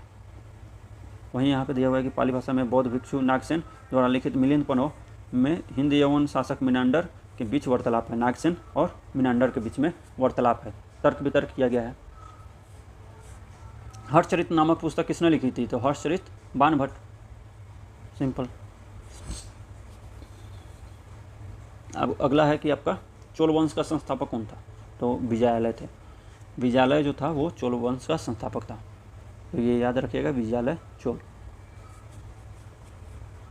विद्यालय से आप याद रखिए इसको कि विद्यालय, ठीक है, विद्यालय। विद्यालय में हमेशा चोला पहन के आना पड़ता था पहले के युग में, जो पूरा मतलब वो क्या कहते हैं, मर्द जो धोती का होता है वो पूरा चोला पहन करके आना पड़ता था, धोती और ऊपर में कुर्ता लगा लिया जाता था, वो सब पहन करके आना होता था विद्यालय मतलब विद्यालय में। चोल काल किसके लिए प्रसिद्ध था, तो ये था ग्राम पंचायत असेंबली के लिए, मतलब ग्राम पंचायत के लिए, क्योंकि चोल ही ये ग्राम पंचायत के जन्मदाता कहे जाते हैं। अगला है कि मध्यकालीन भारतीय साम्राज्य व्यापक स्तर पर स्थानीय स्वशासन के लिए प्रसिद्ध था, कौन, चोल। अगला है आपका दक्षिण भारतीय मंदिरों के आकर्षक द्वार क्या कहलाते थे, तो वो कहलाते थे गोपुरम। नालंदा विश्वविद्यालय ज्ञान का महान केंद्र था, वो तो बौद्ध धर्म का, वही बता रहा है कि कुमारगुप्त प्रथम ने बौद्ध विहार का दान में दे करके वो वहाँ पे स्थापना करवाया था। और ये कहाँ पे है, तो राजगीर में है, राजगीर के निकट, जो कि दक्षिण बिहार में है अभी।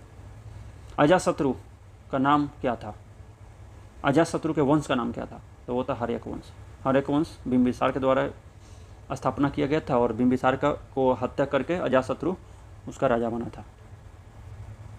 वहीं दिया हुआ है अजातशत्रु अपने पिता का ये सब, और बिंबिसार का भी हत्या कर देता है उसका पुत्र जो है उदयन, और यही उदयन वो है जो पाटलिपुत्र में राजगिरी से अपना राजधानी को हस्तांतरित कर लिया था। वे शिक्षक जिनसे बुद्ध ने महानिष्क्रमण के बाद सबसे पहले ज्ञान प्राप्ति का प्रयास किया था, ठीक है। तो देखिए ज्ञान प्राप्ति से पहले वो 2 जगह गए थे, जैसे आपका वो अलार कलाम के पास भी गए थे और रुद्रक रामपुत्र के पास भी गए थे, ताकि कुछ उपदेश मिल सके, लेकिन उनसे संतुष्ट ना होकर के वो जा कर के खुद से अपना तपस्या किए थे, जिसके कारण इन्हें अपना ज्ञान का प्राप्ति हुआ था। बाकी और भी जो डिटेल है वो पहले हम लोग पढ़ चुके हैं। सल्तनत काल में सार्वजनिक वितरण प्रणाली किसने प्रारंभ की थी, तो ये था अलाउद्दीन खिलजी ने प्रारंभ किया था। ये कायदे से तो मीडिएवल इंडिया का है, लेकिन यहीं पे देख लेते हैं, ठीक है। 1565 में कौन सा प्रसिद्ध युद्ध हुआ था, तो ये आपका टालीकोटा का युद्ध हुआ था। 1565 में टालीकोटा के प्रसिद्ध युद्ध बीजापुर, अहमदनगर, गोलकुंडा और बीदर के संयुक्त सेनाओं ने विजयनगर को पराजित किया था इसमें। बाकी सब इम्पोर्टेंट नहीं है। दीन इलाही किसके द्वारा किया गया था, तो दीन इलाही आपका अकबर के द्वारा एक चलाया गया धर्म था, जिसमें क्या हुआ था कि सभी धर्मों का अच्छा चीज़ को उसमें समाहित किया गया था। और वहीं इसका प्रधान पुरोहित जो था अबुल फजल था। ये पूछा जाता है कि इसका प्रधान पुरोहित कौन था, अबुल फजल, और हिंदुओं में केवल बीरबल ही इसको स्वीकार किया था। अष्टप्रधान आपका शिवाजी से रिलेटेड है, शिवाजी का अष्टप्रधान। देखिए इसमें अब ये ज़रूरत होता है, अब इतना दिन से तो अष्टप्रधान क्वेश्चन पूछा हुआ है, अब आगे इसके बारे में पूछा जा सकता है कि अष्टप्रधान में कौन क्या काम करता था, तो इसको आपको जानकारी होना चाहिए। पेशवा का काम क्या था, राजा का प्रधानमंत्री था। पेशवा प्रधानमंत्री को बोलते थे, ठीक है, राजा का प्रधानमंत्री को। अमात्य या मजूमदार किसको बोलते थे, वित्त या राजस्व मंत्री को, वित्त मंत्री या राजस्व मंत्री को मजूमदार बोलते हैं। जैसे अभी भी मजूमदार बहुत लोग अपना टाइटल लगाते हैं, तो उसी समय का देन है। वाकिया, नवीस या मंत्री, ये कौन थे, तो राजा के दैनिक कार्यों तथा दरबार के प्रतिदिन कार्यवाहियों का विवरण रखता था ये। सचिव या शुरू नवीस, ये कौन था, तो ये राजकीय पत्र व्यवहार का कार्य देखता था। सुमंत या दबीर विदेश मंत्री हुआ करता था। आपका सेनापति या सरे नौबत कौन था, तो सेना की भर्ती करने वाला या संगठन रसद आदि का प्रबंध करने वाला। पंडित राव कौन था, तो विद्वानों और धार्मिक कार्यों के लिए अनुदान का दायित्व निभाने वाला। न्यायाधीश कौन था, मुख्य न्यायाधीश था, ठीक है, ये सब याद रखिएगा। मौर्य वंश का अंतिम शासक कौन था, तो वो था बृहद्रथ, और अंतिम शासक बृहद्रथ का सेनापति जो था पुष्यमित्र शुंग, उसने उसे मार करके और अपना शुंग डायनेस्टी का नींव रखा। अगला है कि वो स्थान जहाँ महावीर ने पूर्ण आध्यात्मिक ज्ञान मतलब कैवल्य ज्ञान प्राप्त किया गया था। तो जनभाकी ग्राम, कुंडल ग्राम में अब उनका जन्म हुआ था। अब ठीक है, और यहाँ पे उनको ज्ञान की प्राप्ति हुई थी जाम्भिकी ग्राम, और पावापुरी में उनकी मृत्यु हुई थी। महावीर 12 वर्ष की कठोर तपस्या के साधना के बाद जाम्भिकी ग्राम में ऋजुपालिका नदी के किनारे एक साल वृक्ष के नीचे कैवल्य की प्राप्ति हुई थी। मतलब वो कैवलिन कहे थे, कैवल्य प्राप्ति हुआ था, मतलब ज्ञान की प्राप्ति। अंग जनपद की राजधानी कहाँ है? तो चंपा, ये मैंने ट्रिक से भी याद करवाया है। चंपा नाम की जो डांसर होती है, ज़्यादातर चंपा ही होती है, चंपा नाम की। उसके अंग से मतलब ज़्यादातर लोग प्यार करता है या उसको देखता है, तो अंग चंपा 16 महाजनपद में से एक था। ठीक है। गौतम बुद्ध का जन्म कहाँ हुआ था? तो वो था लुम्बिनी में। लुम्बिनी कहाँ है? तो नेपाल में है, कपिलवस्तु के नज़दीक लुम्बिनी। पिता सुदोधन थे, शाक्य गणराज्य के थे प्रधान, और माता माया देवी थी जो कि कोलिया राज्य की कन्या थी, और 29 वर्ष की अवस्था में गृह त्याग दिया था, जिसे महावीर निष्क्रमण बोला जाता है। कलहन की पुस्तक का नाम क्या था? तो राजा तरंगिणी, जिसमें कश्मीर के इतिहास के बारे में पता चलता है। देखते हैं। ठीक है। अजातशत्रु के शासनकाल में प्रथम बौद्ध संगीति का आयोजन किस नगर में किया गया था? तो ये राजगिरी में। राजगिरी में पहला हुआ था, राजगिरी में पहला। पाटलिपुत्र में थर्ड, तीसरी बौद्ध संगीति। चौथी बौद्ध संगीति आपका 4th में, कश्मीर के कुंडलवन में। वहीं सब दिया हुआ है कि ये संगीति सम्राट अजातशत्रु राजगिरी में आहूत किए थे, और राजगिरी के ये संगीति जो था आपका सप्तपर्णी गुफा में हुआ था। अध्यक्ष जो थे उस समय महाकश्यप थे। अर्थशास्त्र नामक पुस्तक का लेखक कौन था? तो आपका कौटिल्य था। चाणक्य को ही कौटिल्य बोला जाता है, जिसमें सप्तांग सिद्धांत, राजा अमत्य, इस सब के बारे में दिया है। तो सप्तांग सिद्धांत में देख लेते हैं कौन कौन है। राजा, अमत्य, जनपद, दुर्ग, कोश, दंड, मित्र, ये सब आते हैं। पृथ्वीराज रसो चंद्रबरदाई के द्वारा लिखा गया है। यह पृथ्वीराज 3rd को ही पृथ्वीराज चौहान बोला जाता था। गुप्त काल में शीशे का मतलब सिक्का जो था वो किसने चलवाया था? तो ये था सातवाहन वंश द्वारा चलवाया गया था।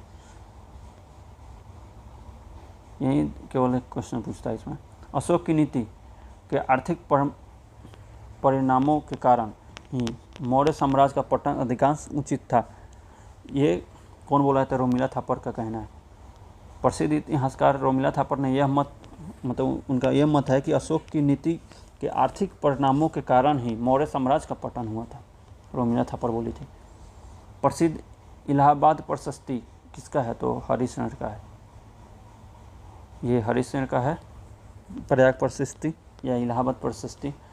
और हरिशरण ने इलाहाबाद में अशोक स्तंभ पर समुद्रगुप्त के विषय में प्रशासनात्मक वर्णन प्रस्तुत किया है। ठीक है, जिसे प्रयाग प्रशस्ति कहा जाता है।